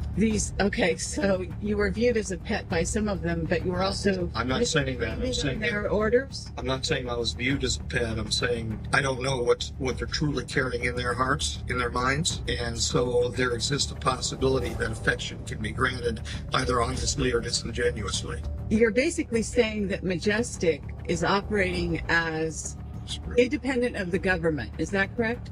Or are they operating under the... Yes and no. They were set independent of direct presidential authority as far back as the late 40s. However, there's more than one individual who has set as a member of the 12 who are intimately involved with the United States government to include its highest levels. Okay, those people were actually ordering you to be, as a result, let's say, of this sort of overstepping the line, pushing J-Rod into the Stargate. They were ordering you to be sequestered, to be beaten or harmed in some way. By the time that happened, all the beatings happened prior to that. By the time that happened, there was basically, they didn't know what to do with me. It took everybody so by surprise. Me too. What I did. They didn't know what to do. And so they really didn't. I mean, I got hauled around there at the site for a while, and I got hauled back here to the U.S., but I was basically, after that, just told to go home. They didn't know what to do. So is this why you've been released from Majestic, is because of this incident? No. It was coming near the end of my time, my usefulness, basically, anyway, aside from being almost an elder statesman with them, because I've been around for like 20 years. My physical condition has gotten worse. And Joe says, spooky action at distance quantum entanglement is what you were just explaining, with atoms moving at the same time. Okay, thank you, Zero, for the definition. So I would not be of any use inside of a laboratory. I understand that there's been some kind of adjournment, and now there's a new body, and it's not going to be comprised of the same people as the old body. True. So why? Why have they changed members? What's the motivation? There's a switch over between two secret societies going on. One is handing reins over to the other, and it has been long planned. However, it's not been long known by me, but it's been long planned. Probably decades. I'm certain it has to have been for decades. So Majestic is ruled by a secret society, is what you're saying? Well, Majestic has been the most famous, next to probably the Freemasons, secret society of itself. And there are many of the Freemasons who inhabit the Majestic as a consequence of their relationships. The two things are happening at the same time.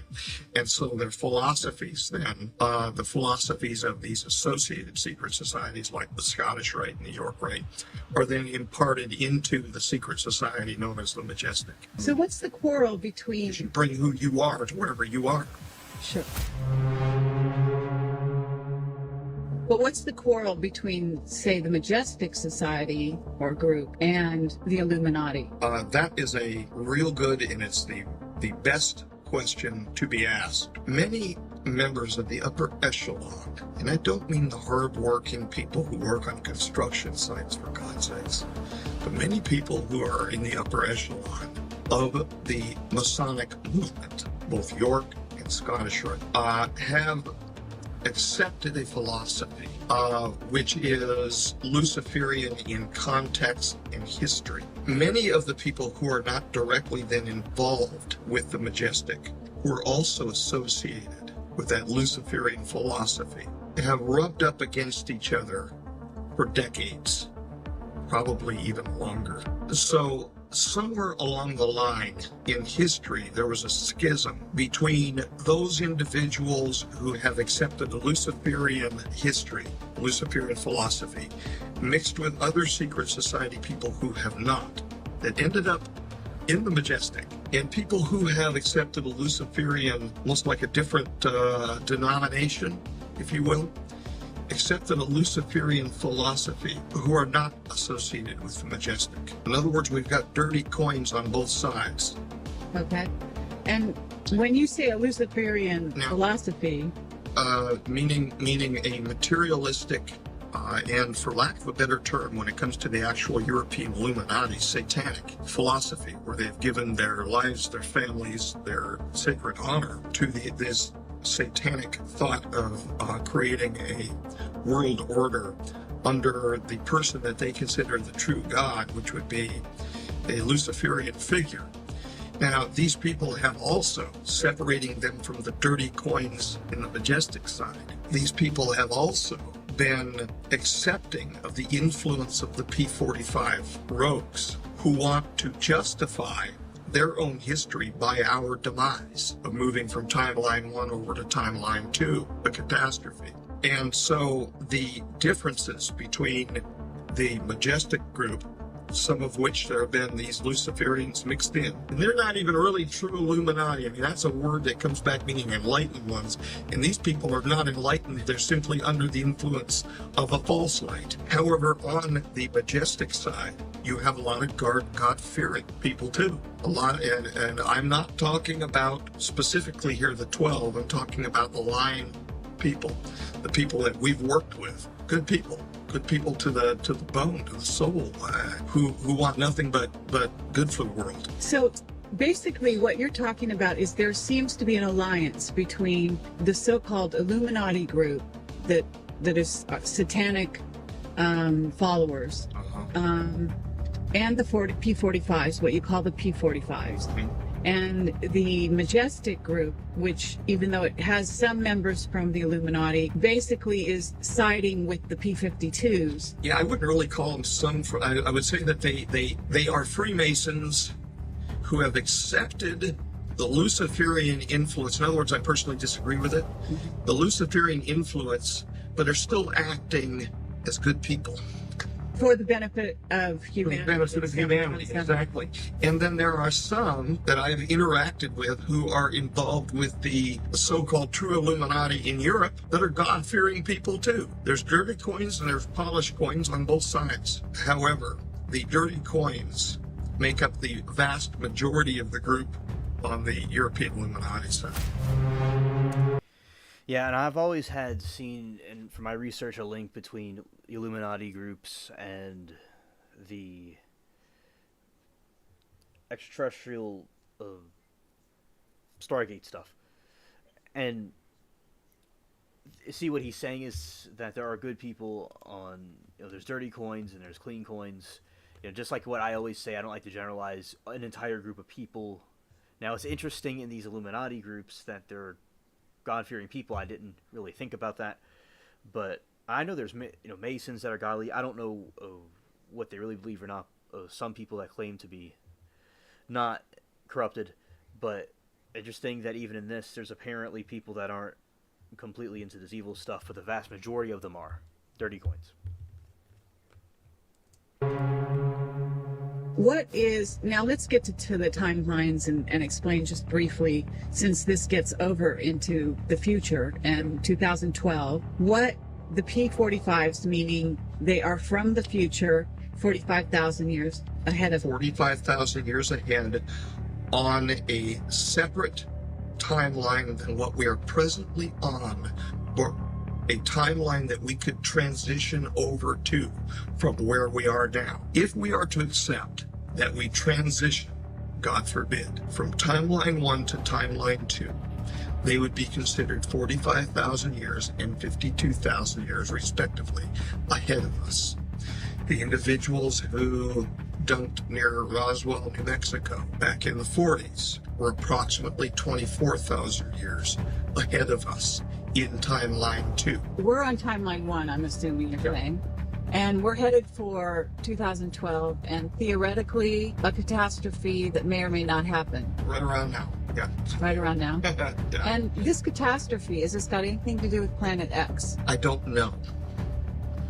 There is the most honest answer I can provide you. I know a lot of lore about a rogue planet coming in.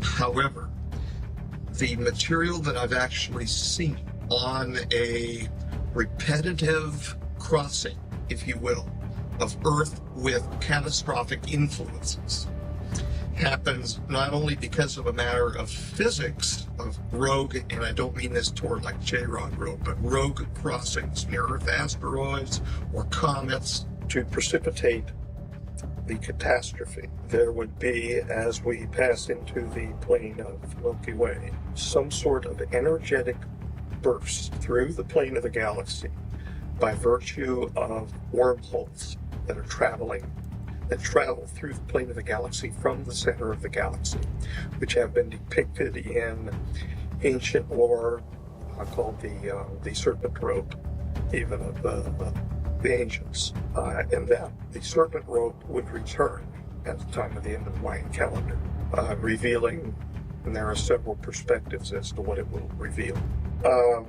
But that During this same time, the history of the J-rods record, this burst will cause a disruption in the sun, and that concomitantly with energetic bursts from the sun and from the wormholes which would be passing through our planet, that there would be a disaster provoked by virtue of these time travel devices, the Stargate devices, and the time viewing devices, the looking glass devices, spontaneously turning on and directing an inappropriate amount of energy into the crust of the Earth, precipitating a geophysical disaster. This geophysical disaster, in accordance with the history of the J-rods, record that over 4,157,000,000 died over a several-year period by virtue of a geophysical shift in the crust. So this is what is trying to be. I don't want to think of numbers. Right? Is trying to be prevented. Is Yes. this right? Yes, very true. And how is it going to be prevented? By the disabling and the destruction of such technology, that we will naturally then pass through this serpent ropes. The bursts will occur, whatever that means. I haven't physically seen it, but the bursts will occur, and there would be an imparting of energy to our planet that will gradually, naturally cause changes in the human species and the life on our planet. And that these changes would be positive changes to our people. And I frankly think that it's already happening. There's a rise worldwide and I don't think it's just given the size of the population increase. But there is a rise in very spiritual, talented people. The numbers that we received before the looking glass was shut down, disbanded, was that there would be a 19% probability with an 85% confidence that the disaster would occur, that there would be a transition from timeline 1 to timeline 2. But that then means that there's an 81% chance that it won't. And so the individuals who want to carry the negative, I'm convinced that it's going to occur, are not presenting the facts. The facts are, this is the material that we have available that we know. So what you're saying is the Illuminati, to get back to that thread, Yes. is basically the side that believes that. One thing about this, I'm so glad that they mentioned Planet 10. That's what I talked about with my friend Douglas for years. It all ties into it. Shout out to Eugene. Great to see you. And Mermaid said, like why they admit using a fake profile just today? Jay keeps getting more. So yeah, just real disturbing people out there, and a lot of scams come from Africa or parts of Asia, and sometimes they've tried to scam me before, but I just ignore them. So yeah, look out for those. And some people are just nutty, and they're gonna try to get attention or whatever else. So yeah, just they're gonna try to target you, but you got this. Thank you for updating me, Mermaid. It's a wild story. Right. The transition is going to occur from one timeline to the other. Not only do they believe that it will occur, they want to provoke it. But how does it benefit them to provoke it? Why should they want to be P45s? They don't. The living ones don't. They're looking at the P45s as a means to an end for them. They're not going to live that long. They're just going to live a normal human life and die. So they want the control for themselves. The fact that the P45s, that's how immoral these people are. The fact that the P45s are wanting us to, at their stage in their own development, have a disaster which justifies their own history, is being used as a means to an end by the Illuminati, who would like to see that the population is culled so that they can gain greater control of care. So what? Want for themselves. There are really human beings that don't care. So what you're saying is the Illuminati want the catastrophe to occur, Yes. so that a certain number, 3/4 is the number I've heard, of humanity dies. They get the earth history to reads themselves. about a little over 2/3. That's what the history Okay, of the J-Rods 2/3. actually read. All right, 2/3. And then what? I mean, they've still had to live through earth changes and cataclysms, right? Right. But these people are also the ones who have their guaranteed positions in the safety zones, underground facilities, etc. And so they are presumed, it is not known for certain, that they are presumed to actually then be the progenitors, if you will, of the people who become the J-Rods. I understand. But in a sense, there is a thought that, in a sense, the P45s, that side of humanity possibly becomes almost soulless. They become repressed. They still have their same souls because even after 7,000 more years of development, I could see the soul. I mean, as you see the heart of another human being, I could see the soul in Kaela. So it didn't. But Kaela was not a P45. No, he was a P52. But that just means that he was 7,000 years along the T2 timeline from when the P45s. So he used to be, or his people used to be a P45. Yes. And a P46, 47, 48. Yes. Yes. Okay. Yes. So. Exactly, Eugene. They want to be rulers of a wasteland. Yeah, it's a very dark, grim reality they live in, and once, if they achieved their goal, the elites achieved their goal, they're going to have to fight each other off. That's probably what's going to be, because there's nothing else. They're like vampires. It's like War of the Worlds 2 when they made Earth a wasteland and kept on harvesting humans, but it's a very bizarre, grim reality that once the well is dried up, there's going to be no more water. So they would really be in trouble. It's very bizarre indeed. I agree. Well, the soul didn't go away and then come back. It's been there. But then, you know what?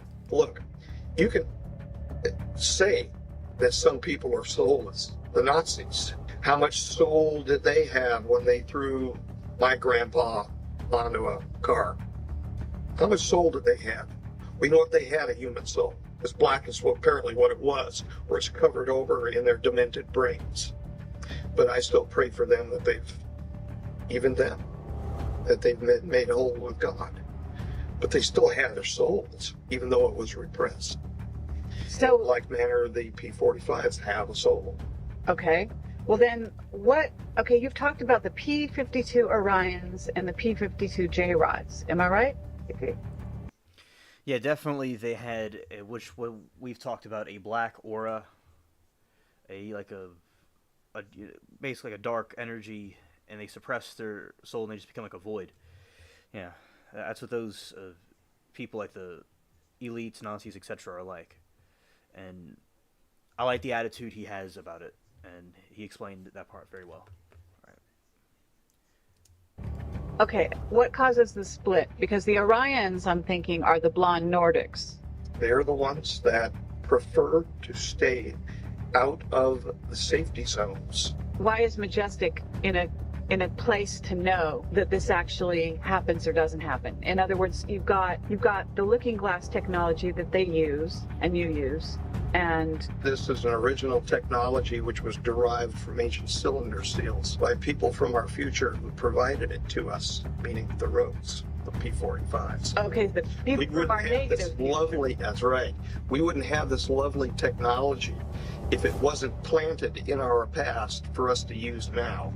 The entirety of the technology must either be disabled or destroyed. In other words, to unmake the technology. Until at least after we pass through this time period. There is no way, from the deceit, the conceit, the avarice, and the greed that I have been around over the last 20 years amongst the good side of these two dirty coins, there is no way that they're not going to start this equipment back up again if it's usable after this. Of course they're going to. Come on. I mean, they've got this, it's like a magic box to try to see into the future. What they're going to do with our future with regard to that, I've got no clue. I have no power over it, and I have no clue. Okay, so this looking glass technology comes from cylinder seals. Originally, yes. How? Originally, it was a series of instructions for accessing the wormholes which naturally pass in the hyperspace in which we find ourselves. And from there, they worked on the technology. They built the equipment from the instructions. After building the equipment from the instructions, they began to tweak it and find different things out about it. One of the things that they found is that they could actually use it as a peering portal, like a peering glass, if you will, to see different aspects of not only the future, but the past. Are these Sumerian? I would say that they slightly predate Sumerian time frame, but that some of the information which came down from cylinder seals that slightly predated the Sumerian time frame were then recopied in Sumerian seals as well. And those cylinder seals, oh yes, and those cylinder seals, to the best of my knowledge, have all been obtained from Iraq. Some of them from Iraq, yes. Some of them from Egypt. Some of them from Egypt. Some of them from other countries where they were being stored. And I really don't want to get my country into too many problems here.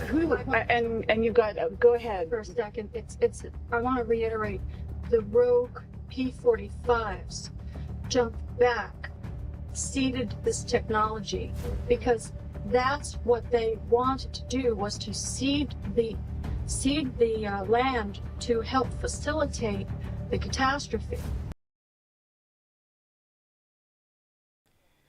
Hello, Shell. Good evening. It's great to see you. Welcome to the stream. Hope that you're doing great.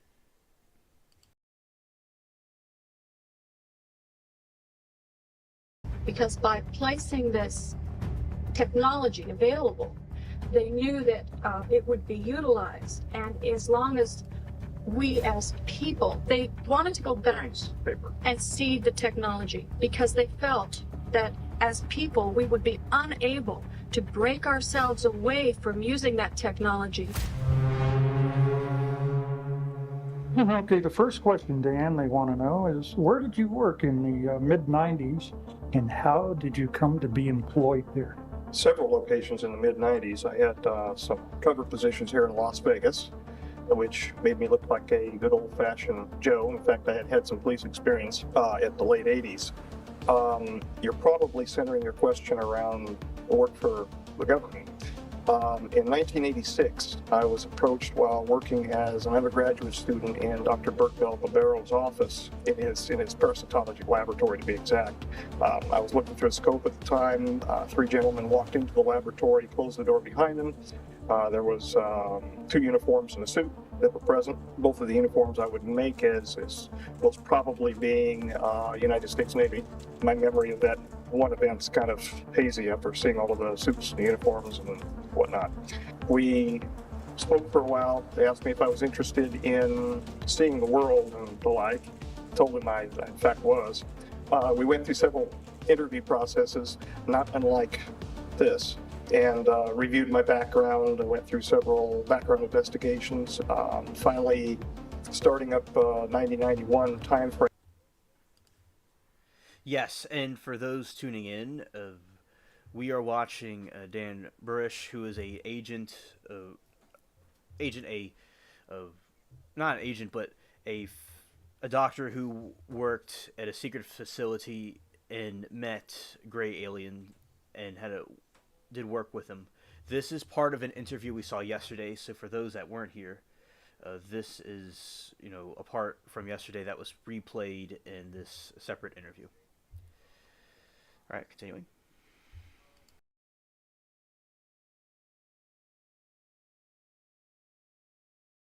I was cleared for working past groom to the Papoose Mountain facility, a place that doesn't exist, about 90 miles north of here. That's how I came to work there.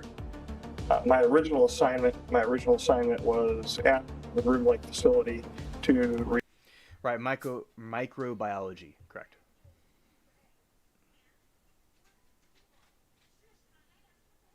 Review histopathology slides, and I went through nearly a year's testing and then was basically let loose for a year, and I heard no contact from them. After that, I was brought back in and shown some higher grade slides of unknown origin. Following that, I was introduced into a working group and subsequently brought into the Papoose facility, the Site 4 facility. We worked for well over a year on slides of unknown origin. After I took a minimum leadership position under several of the other biologists who were already present, most of which are now deceased. You know the names. Mm-hmm. Okay, Moki, good night to you. Thank you for coming. Take care.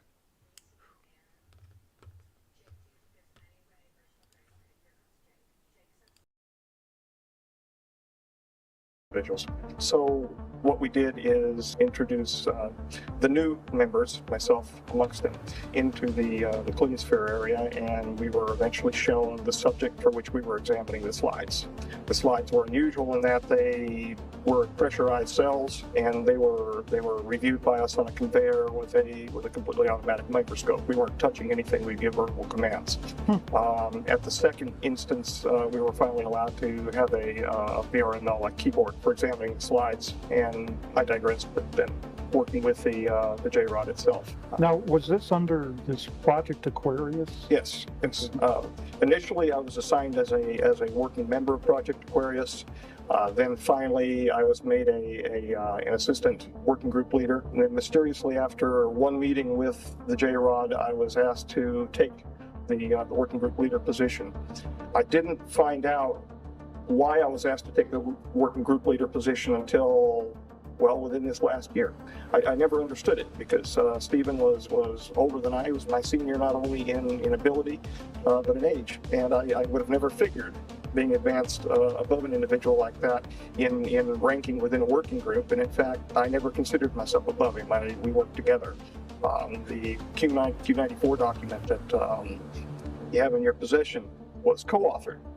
My name went on there as the primary investigator because I was the working group leader.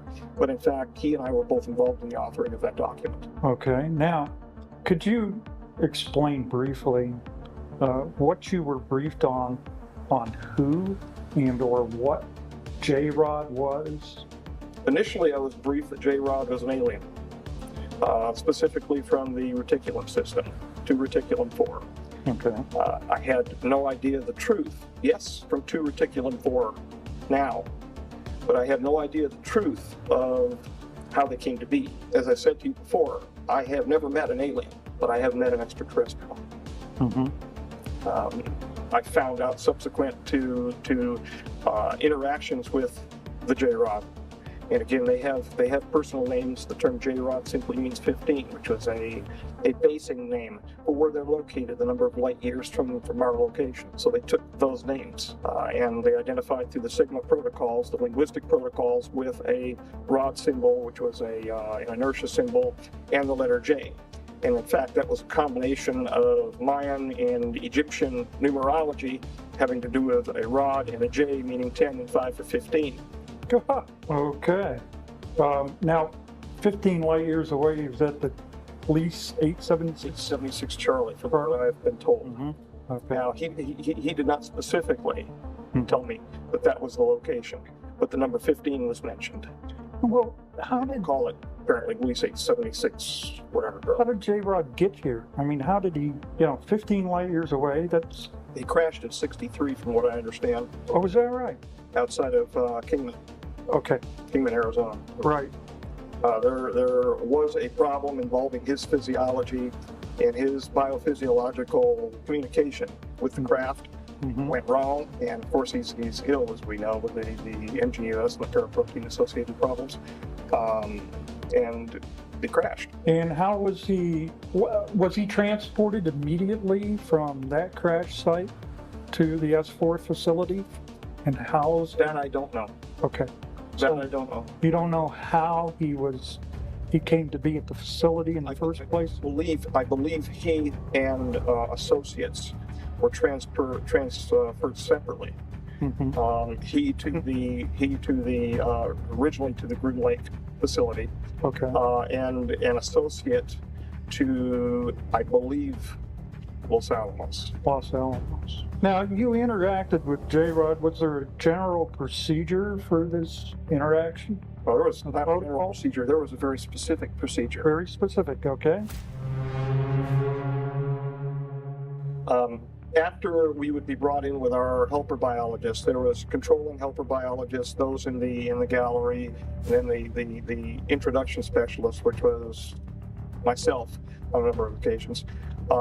We entered the clean sphere through a large series of protocols involving pressurization and compartmentalization, no pun intended, till finally we were pressurized in fully encapsulated a TEC, a TES, total encapsulated suit for entrance into the clean sphere. Once we were pressurized and entered into the clean sphere, well, I should digress, we had a medical evaluation of all of that first. But they ceased doing that after a couple of medical evaluations. So it was more just interested, let's get you in and get the work done. I would enter into the clean sphere, and I was not supposed to communicate with the J-Rod at all. I was not supposed to know his name. The reality is we were communicating from the time that I entered into the ambassadorial suite external to the clean sphere, talking back and forth freely. I could hear whatever he was projecting at me from thought, and he could very clearly hear what I was thinking.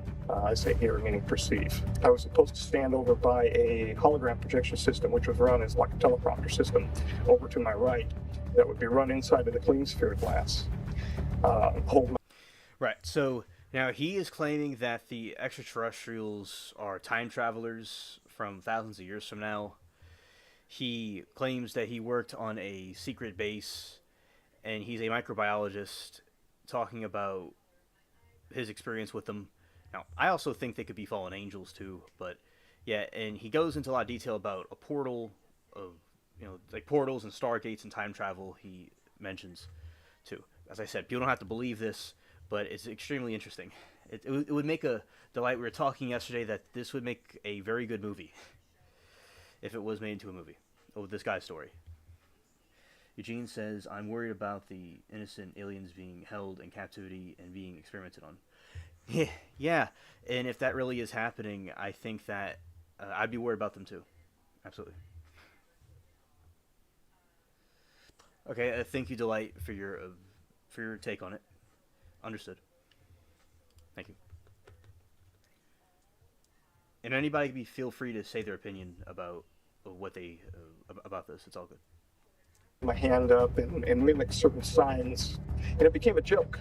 It really did. It became a joke. Those folks who were watching from the gallery running the show thought that I was standing there and mimicking the signs, and this was the only communication underway. They perceived on the day that the approach, the close approach that he made, the grabbing incident that he did with me, they perceived that there was a communication that occurred. So I began getting questioned quite extensively whether or not he in fact was communicating with me, because he had promised not to, apparently, with the Sigma unit. I alluded to the fact that there was conversation underway, but I didn't talk about what it was until, of course, I was caught in my research protocol forwarding ideas that were somewhat different than what they expected, where they expected my private research was going to go. This is much later. At that time, the deal was brokered to find out about the doctrine for the convergent timeline paradox. I told them a little bit about what he showed me, and they told me a little bit about the DCPP. Now that you brought that up, which implies travel through time as well as space, and you said that J-Rod was retrieved from a crash near Kingman. Was he at that time just traveling through space from the staging area, or did you not? Yeah, okay. Yes. He wasn't doing any time traveling at that point? No, not as far as I'm aware. Okay. Not as far as he told me, no.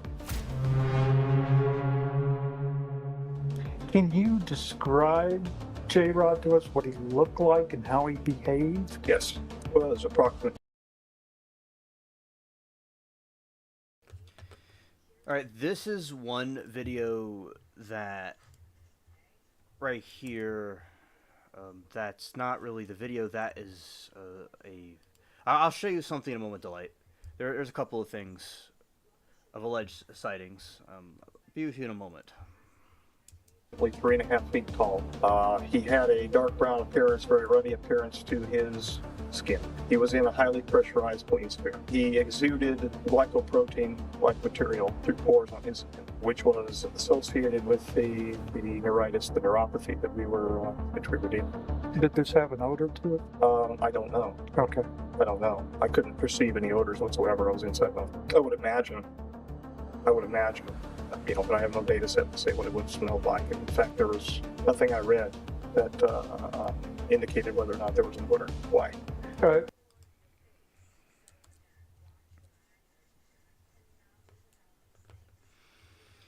Okay, let's see. Is are we here? Okay. Now this is an alleged gray alien that was from the KGB videos. It could be a fake, but this was one of the videos about them. So how it works is, yeah, Congress has had briefings that there are alleged secret bases with alien crafts and alien remains, but of course it's all hearsay. It's not like I can't show you right now what it is. If it is real, hypothetically, it's classified and they're not revealing it, or maybe it's just not true, like what you're saying. Now, besides that part, there in the oceans, a lot of people in the military have seen these UFOs or UAPs, whatever, come out from the water, like a orb type thing, like a flying craft.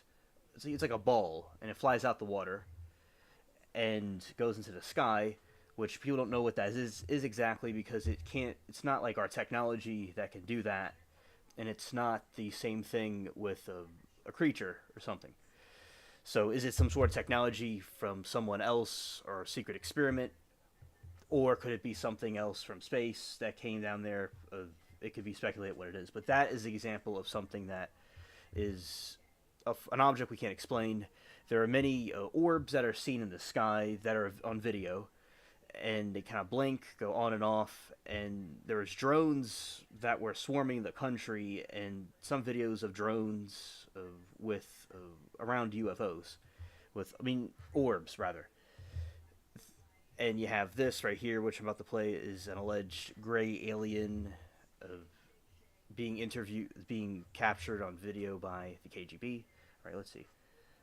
Anyone could travel a distance of stars, would be so far ahead of us, we would be like ants to them. Yeah, Delight, I do agree, and the question of the hour is, why would they be interested in us? And if they are out there, and anybody could put a costume on or something, like with the Bigfoot incidences, that it could be hoax. But I would say that it's possible with the alien, if they allegedly, Delight, they wanted to, our planet had gold and minerals and precious metals and stuff on there, and they wanted to mine the Earth for its minerals for their own planet. That's a theory. Kind of like, say, one day we'll achieve intergalactic travel, and they want to mine asteroids for gold and silver. So maybe it could have been something like that, if it was true. Maybe they're just ambitious, going through different galaxies, and they found this place and they want to do some experiments. And it's not just us, but multiple places. Or another theory is that they might be, in my opinion, from a religious perspective, fallen angels of some kind, that are pretending to be aliens. Another very far out one is them being time travelers. Or it could just be all fake. But I do think there's something there we can't explain, in my opinion. But I'm sure if there's a logical explanation for some of these things, I'd like to know. At some point, it could be revealed. Just because unidentified doesn't mean it's an alien. Delight, you are absolutely correct. It does not mean it's alien. But I would like to know explanations for them. Because, for instance, Delight, I'll give you an example where there's something called it's a dog star. It's not called a dog star, but something like that, where it looks like a UFO, but it's some sort of phenomena with the lighting hitting the atmosphere, and it makes it look like there's a UFO there, but it isn't. Examples of things like that. There was allegedly a UFO incident that happened in Germany in the 1400s. It could have been a phenomena with the the sky and the clouds being weird, or it could have been something else with some flying craft that wasn't explained. Another thing the Light have a problem with is that before our modern technology, they saw flying things, or chariots of fire, of they called it, or some kind of flying ship. So that is something I find. If there was a flying craft, how did they do it without our technology? And if there is a logical explanation, I would like to one day find out what that is. You know, because I want to know the truth, not what I want to hear. And but I do think there is something out there, and I don't know quite what it is, but I have my theories about it, what it could be. It could be a couple of different things. Life on other planets is possible. Whether they have been here or can even get here is a different possibility. The whole future of humans coming back and looking different is a different conversation. Yes, Eugene, I learned about that a couple of months ago from one of the viewers here. But that the Greys are actually time travelers from a long time ago, from a long time from now, that came back here. Yeah, that is quite far out. And I'd be interested in life on other planets. I wouldn't bother them, just observe unless they are the same level. Yeah, and I would say that with all the billions of planets, there could be something on another planet. But are they even interested in us or not is another story. Definitely. Definitely a debate. Right. I think someone on Earth has advanced technology who has managed to stay hidden from us. Delight, that is very possible too. A very good observation. And good night, Shell. Thank you for hanging out with us. There's other people have hypothesized that there's people within the Earth too. There's a hollow Earth theory too, or some civilization on Antarctica somewhere that has advanced technology. So that is a possibility that there's someone or some civilization with advanced technology that we don't know about. That's possible. All right. Yeah, shout out the show. If this is an alleged gray alien, right here. Oh, let's just go to YouTube so y'all can see it better. It's from a couple of years ago. For many years. This was on YouTube for years. Okay. Well, we're going to make it so everybody can see it. I'm going to take myself out the way. Alright, there we go. And we're going to just... There we go.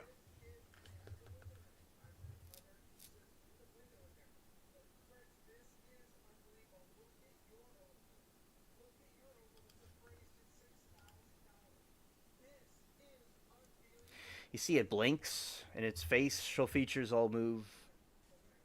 Yes, under the ocean. Right, Delight. Right. They may be under the ocean. It's possible too. A civilization underwater. You know, like the lost city of Atlantis, for instance.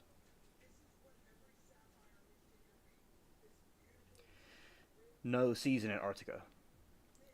Yeah, it's something underwater or in Antarctica or something like that. Yeah. Okay.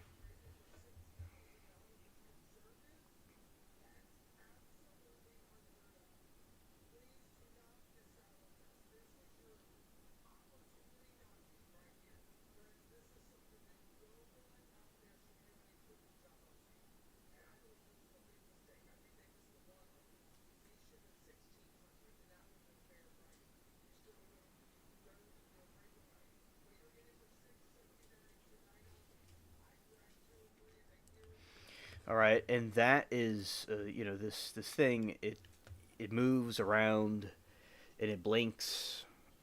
And that was from a very long time ago. So when I saw this, I was like, oh, yikes!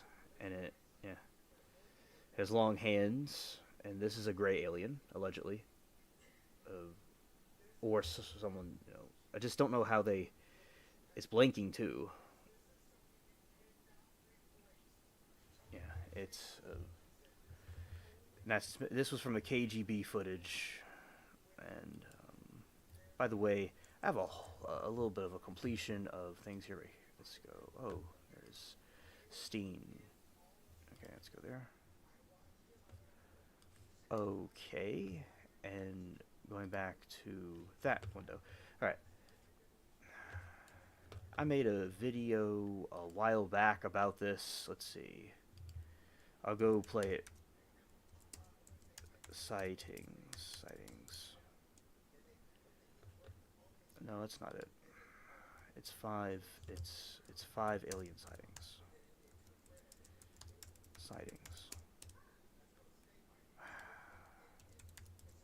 We'll get it. We'll get it. It's from a couple years ago.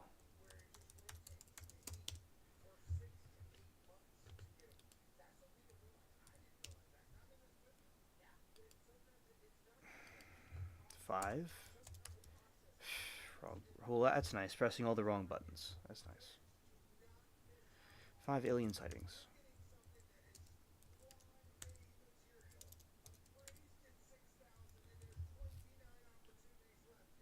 Okay, I'll figure it out in a moment.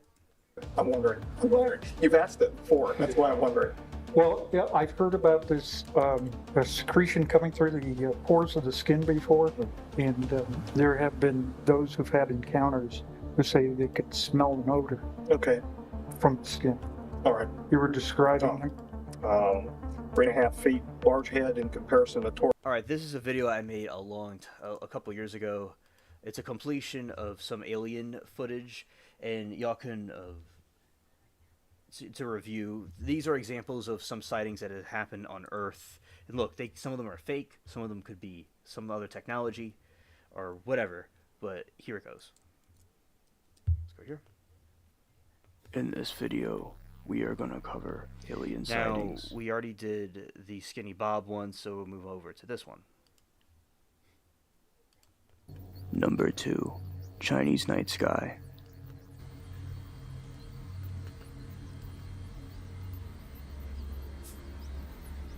是不是有 UFO 啊？是什么东西啊？这个是。I certainly would be very perplexed if I saw this in the sky at night or in the evening. Yeah, so these orbs, they appear and disappear, and people don't know exactly what they are. And I certainly think that it's weird you see 2, 3, then 4. I really think it would be important to get to the bottom of all this nonsense. Number 3, aliens on the sea. Look, nothing in the sky. Oh, okay. Thank you, Delight, for the correction.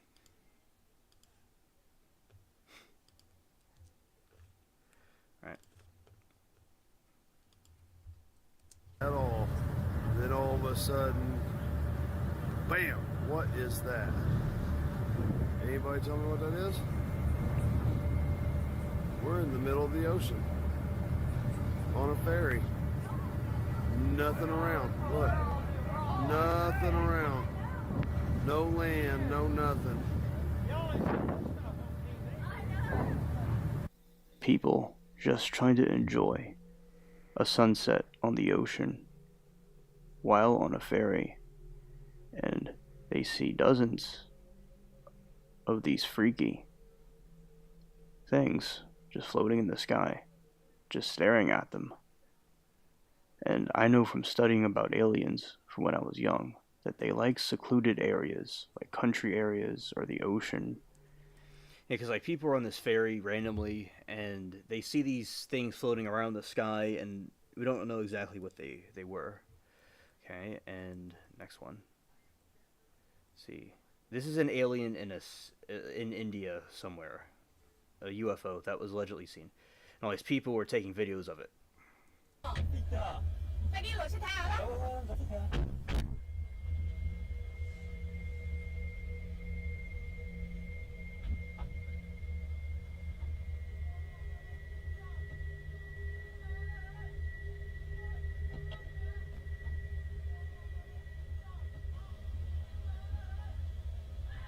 In ancient India, the gods appeared to people, and they were in awe of what they were seeing. And these aliens definitely parallel, and I feel are in conjunction to those events. They just have taken a different form because the aliens are interdimensional. And see how people are freaked out and scared. Like in the Bible, the angels say don't be afraid, but all these angels do is make people more afraid. Yeah, because usually of whatever it is, if it's even said, it could be edited, etc. But it could be still could be from a human origin. The seems to be causing people panic, and if it was something good, whatever it is, it should not be freaking people out like that. All right, let's see. Oh, this next one is a fake one, by the way. I think it's fake personally. Here we go. It's an alleged Brazil sighting.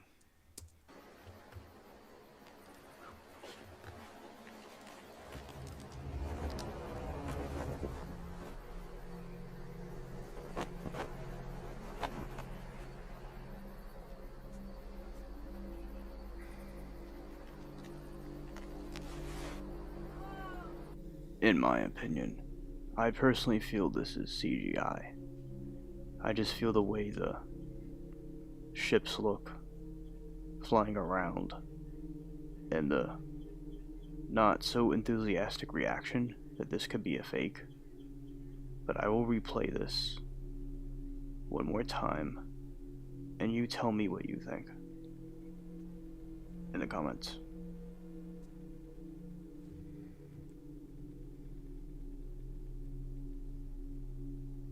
In my opinion, completely CGI right there. Okay, there's another one right here. This is another orb sighting. Let's see. Oh, this is one I'll show you. So this is allegedly a gray alien in the snow. And remember, it could be a dummy or a fake. It's just, but here we go. Out the snow. And they're just... Сейчас сюда проходим, смотрите. Вон у нас, сука, безобразие лежит. Сейчас, погоди, погоди. Да вот, ебать, часа 2 назад, хули, ебаный, бля. Собака, хули, унюхалась. И все, мы хули, думаю, что за нахуй лежит? Смотрите. Да я хуй знает, погоди, вообще, ебать, его кропать, что за нахуй ты? Ну, это понятно, что дохлый. Да хлеб, короче, лежит. Она не так же понятно. Полнейшая дохлетина.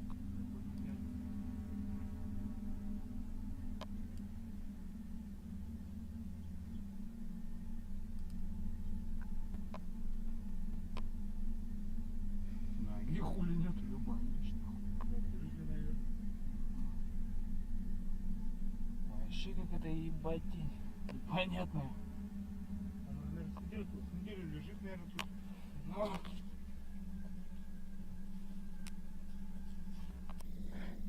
This thing is incredible because it's in so much detail what the alien was going through, and I think it's very real, and how it just looks frozen to death in the snow, and the body is going through decay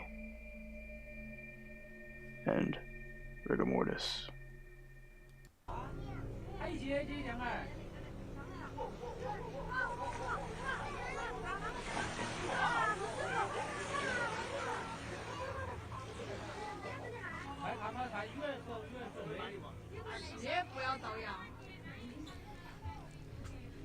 What a way to crash a party, right? This, I feel, is from the same UFO sighting as the previous video before this in this list. And you could see the UFOs blinking on and off in the distance.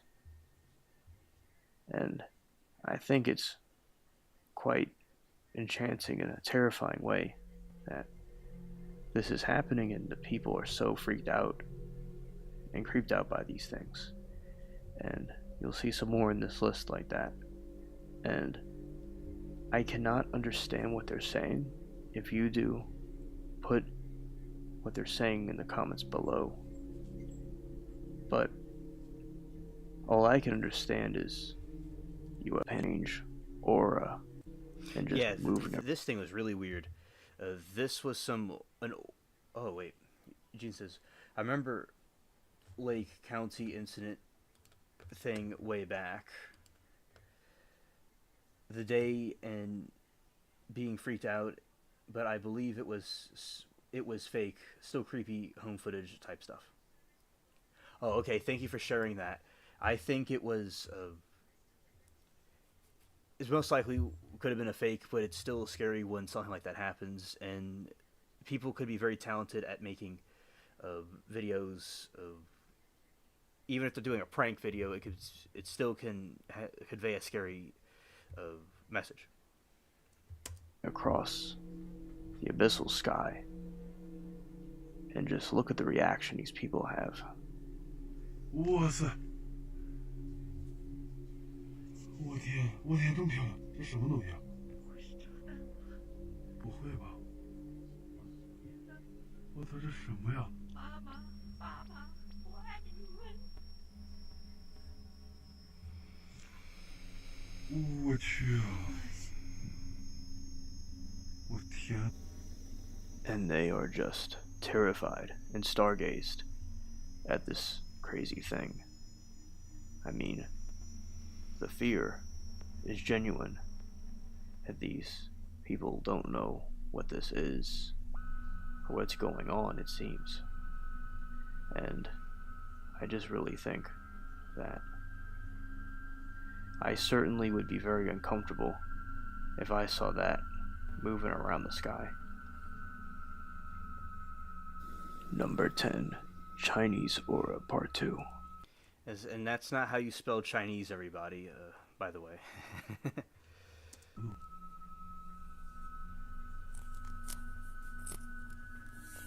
啥了？这是什么玩意儿？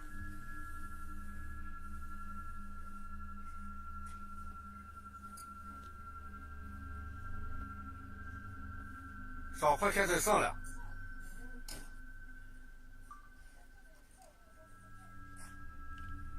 哎，这是 UFO。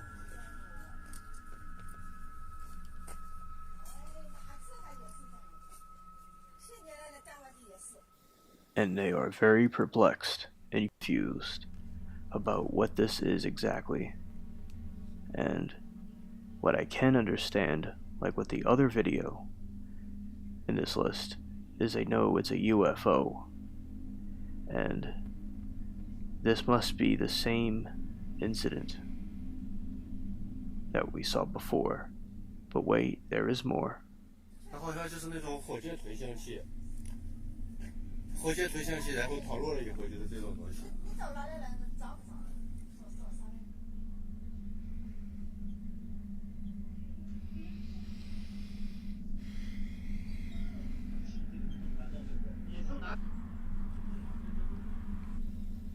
And you can see this was happening all over China. And many people took out their phones.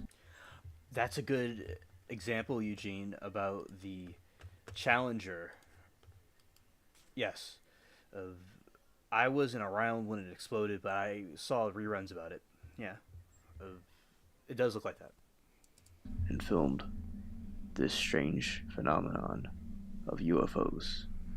And I also have heard a theory of a projection of a false UFO invasion, and perhaps that could be going on. Now, I still believe this is from the interdimensional beings that are trying to cause trouble in our dimension. Number 11, Air Force alien footage. This was something taken by the Air Force. It was an Air Force where they had a... I'm being a little bit... Okay, I'm going to get to the point. It was an orb or something flying around. So this is caught on military cameras, by the way. This wasn't from a conspiracy theorist or someone's video. This was from the military. Is what the U.S. Air Force took of a unidentified flying object gliding across the sky and getting close to the ground.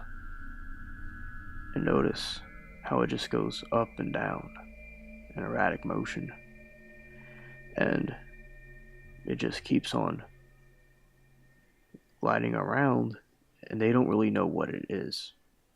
And I was talking on a show called ABL Live about this, and how we both agree that the reason why they're calling it an unidentified flying phenomenon is because they don't really want people to focus on the UFO stuff and be distracted. And I know people that have... Yeah, because there are distractions that are going on, and they don't want people to associate with the UFOs because a lot of times they said the UFOs weren't real. So now what they're doing is saying the UAP thing instead. So to try to rebrand it foolishly. Relatives and friends in the military that all tell me that the military have seen these strange things, and this is one of those examples. And I really would like to know more about this and what they're doing. And if you all could provide more information in the comments below, I would appreciate it.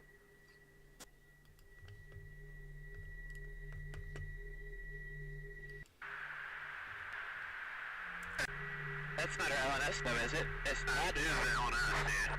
Well, if there's like... Look at that thing! It's rotating.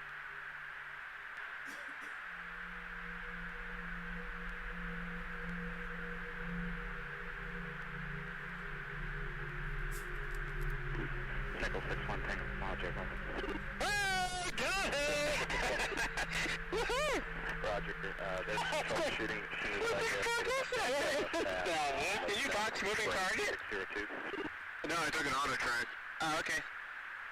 Oh my gosh, dude. Wow, look at that, man. Look at it fly!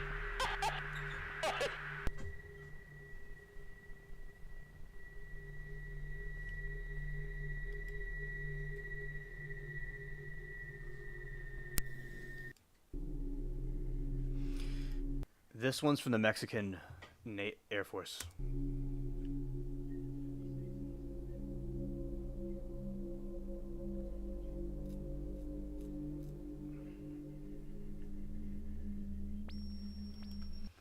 Okay, and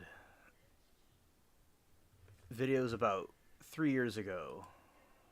Alright, so that was a video I did about 3 years ago.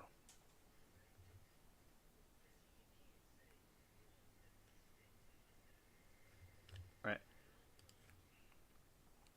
So the videos that I just showed are examples of alleged sightings of some kind. Whatever they are, it's up for debate. But yeah, I don't know if they say that David Rush says there are facilities that are harboring UFOs, aliens there.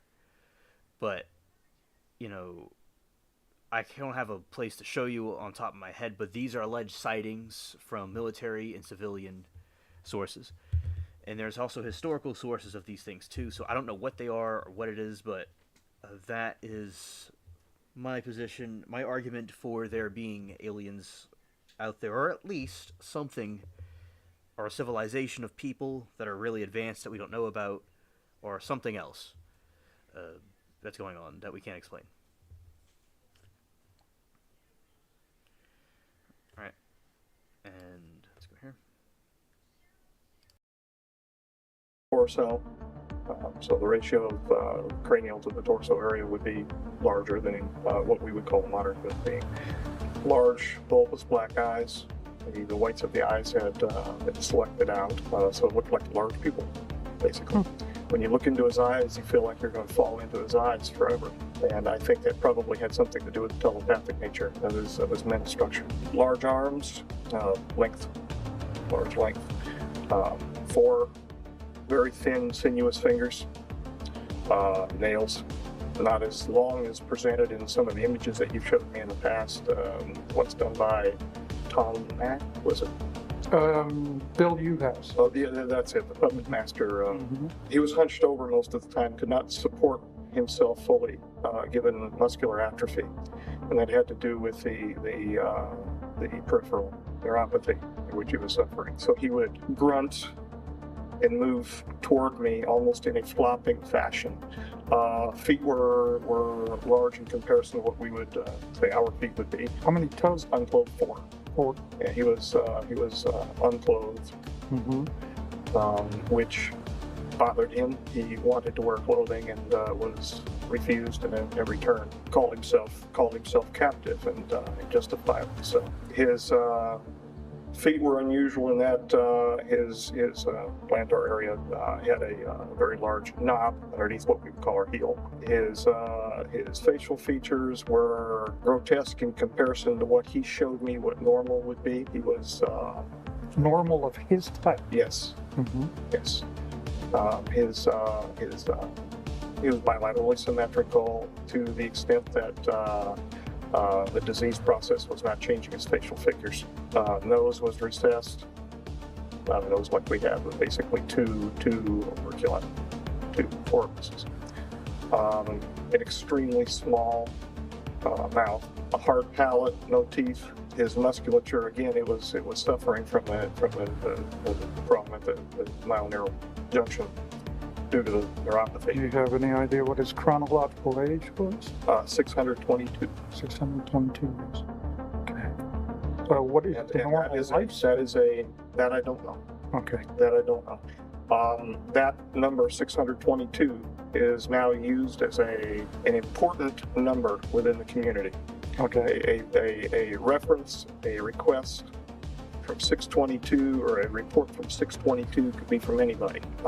So it's used, and in fact, the SRP report that I have with me today, the supplemental report for 0302 that I have, probably is labeled from reviewer 622. It's going to be a cold reading when we look at it, but it's probably from 622. Okay. They excrete in a manner that we would excrete. Their external genitalia are different than ours. The females have somewhat like vulva, but they have a clasper situation. The male has a male clasper, the female claspers, and if it looks like a disc with rectangular solids that are rotated into position for clasping at the inguinal region. They do have internal fertilization. Now, this was something you read because you didn't see a female, did you? No, this is something he showed me of his wife. Oh, internally. Yes. And how was that image presented to you? Did it appear? I was inside the image. You were inside the image. That's what it felt like. Like virtual reality? Or? Yes. Everything that he showed me when this was the incident. When he projected it into me, it felt like I was there. My sensations were heightened, quite extraordinary. Was there a background perceived? Was she in a domicile of some sort? Excuse the pun, a gray surrounding, very, very dull, drab surrounding, almost like a concrete evacuation center. You'd have evacuation zones underneath the hotels in case of mass casualties or mass disaster, where it was a very clinical environment. So were you impressed that he was kind of depressed about his situation? He was extremely depressed. If we were determining human, I'm not a psychologist, but I think he would be termed as clinically depressed. Okay. He wept, but he didn't weep outside. He wept when he was with me. Could you estimate what his level of intellect was? Smarter than me. He was smarter than me by a long range. Did he have a wide range of knowledge? The mathematics that he showed me blew my mind. Oh, is that right? He showed me concurrently not only the equations for the rule of nines, but he also did so diagrammatically, and he did so with three-dimensional, like a BRML system, where I was watching cubes come together. So that if I was not understanding the script, I would understand it as a child learns group theory in mathematics. Highly evolved, highly intellectual, highly repressed emotionally. When I was with him, I felt great happiness to be with him, but I could feel his great sadness, not only because of what he wanted to become, what he knew he was by being present with us, but where he was and how he was being treated. He was not part of the group that has to be catered to involving the T9 treaty that was just signed. He wanted to help. He was willing. When I went in, for God's sakes, I took well over, nearly 300 individualized aspiration samples from his neurological system. He would hold his arm out for me to take them. There was no pain medication. And whenever I would fire the introduction system to remove the sample, particularly it was an aspirative avulsion system, he would cry. Do you feel the communication that he established with you when you were in contact with him, could he extend this communication over any distance? 60 feet. 60 feet. Definitely 60 feet. Okay. So 60 feet from the center of the Queen Sphere to the introduction ramp when we got into the ambassadorial suite. So at least 60 feet. So you don't feel like he's been in.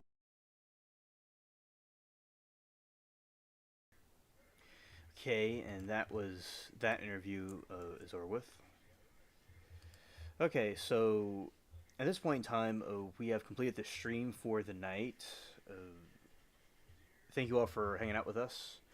See you on the next one, and peace.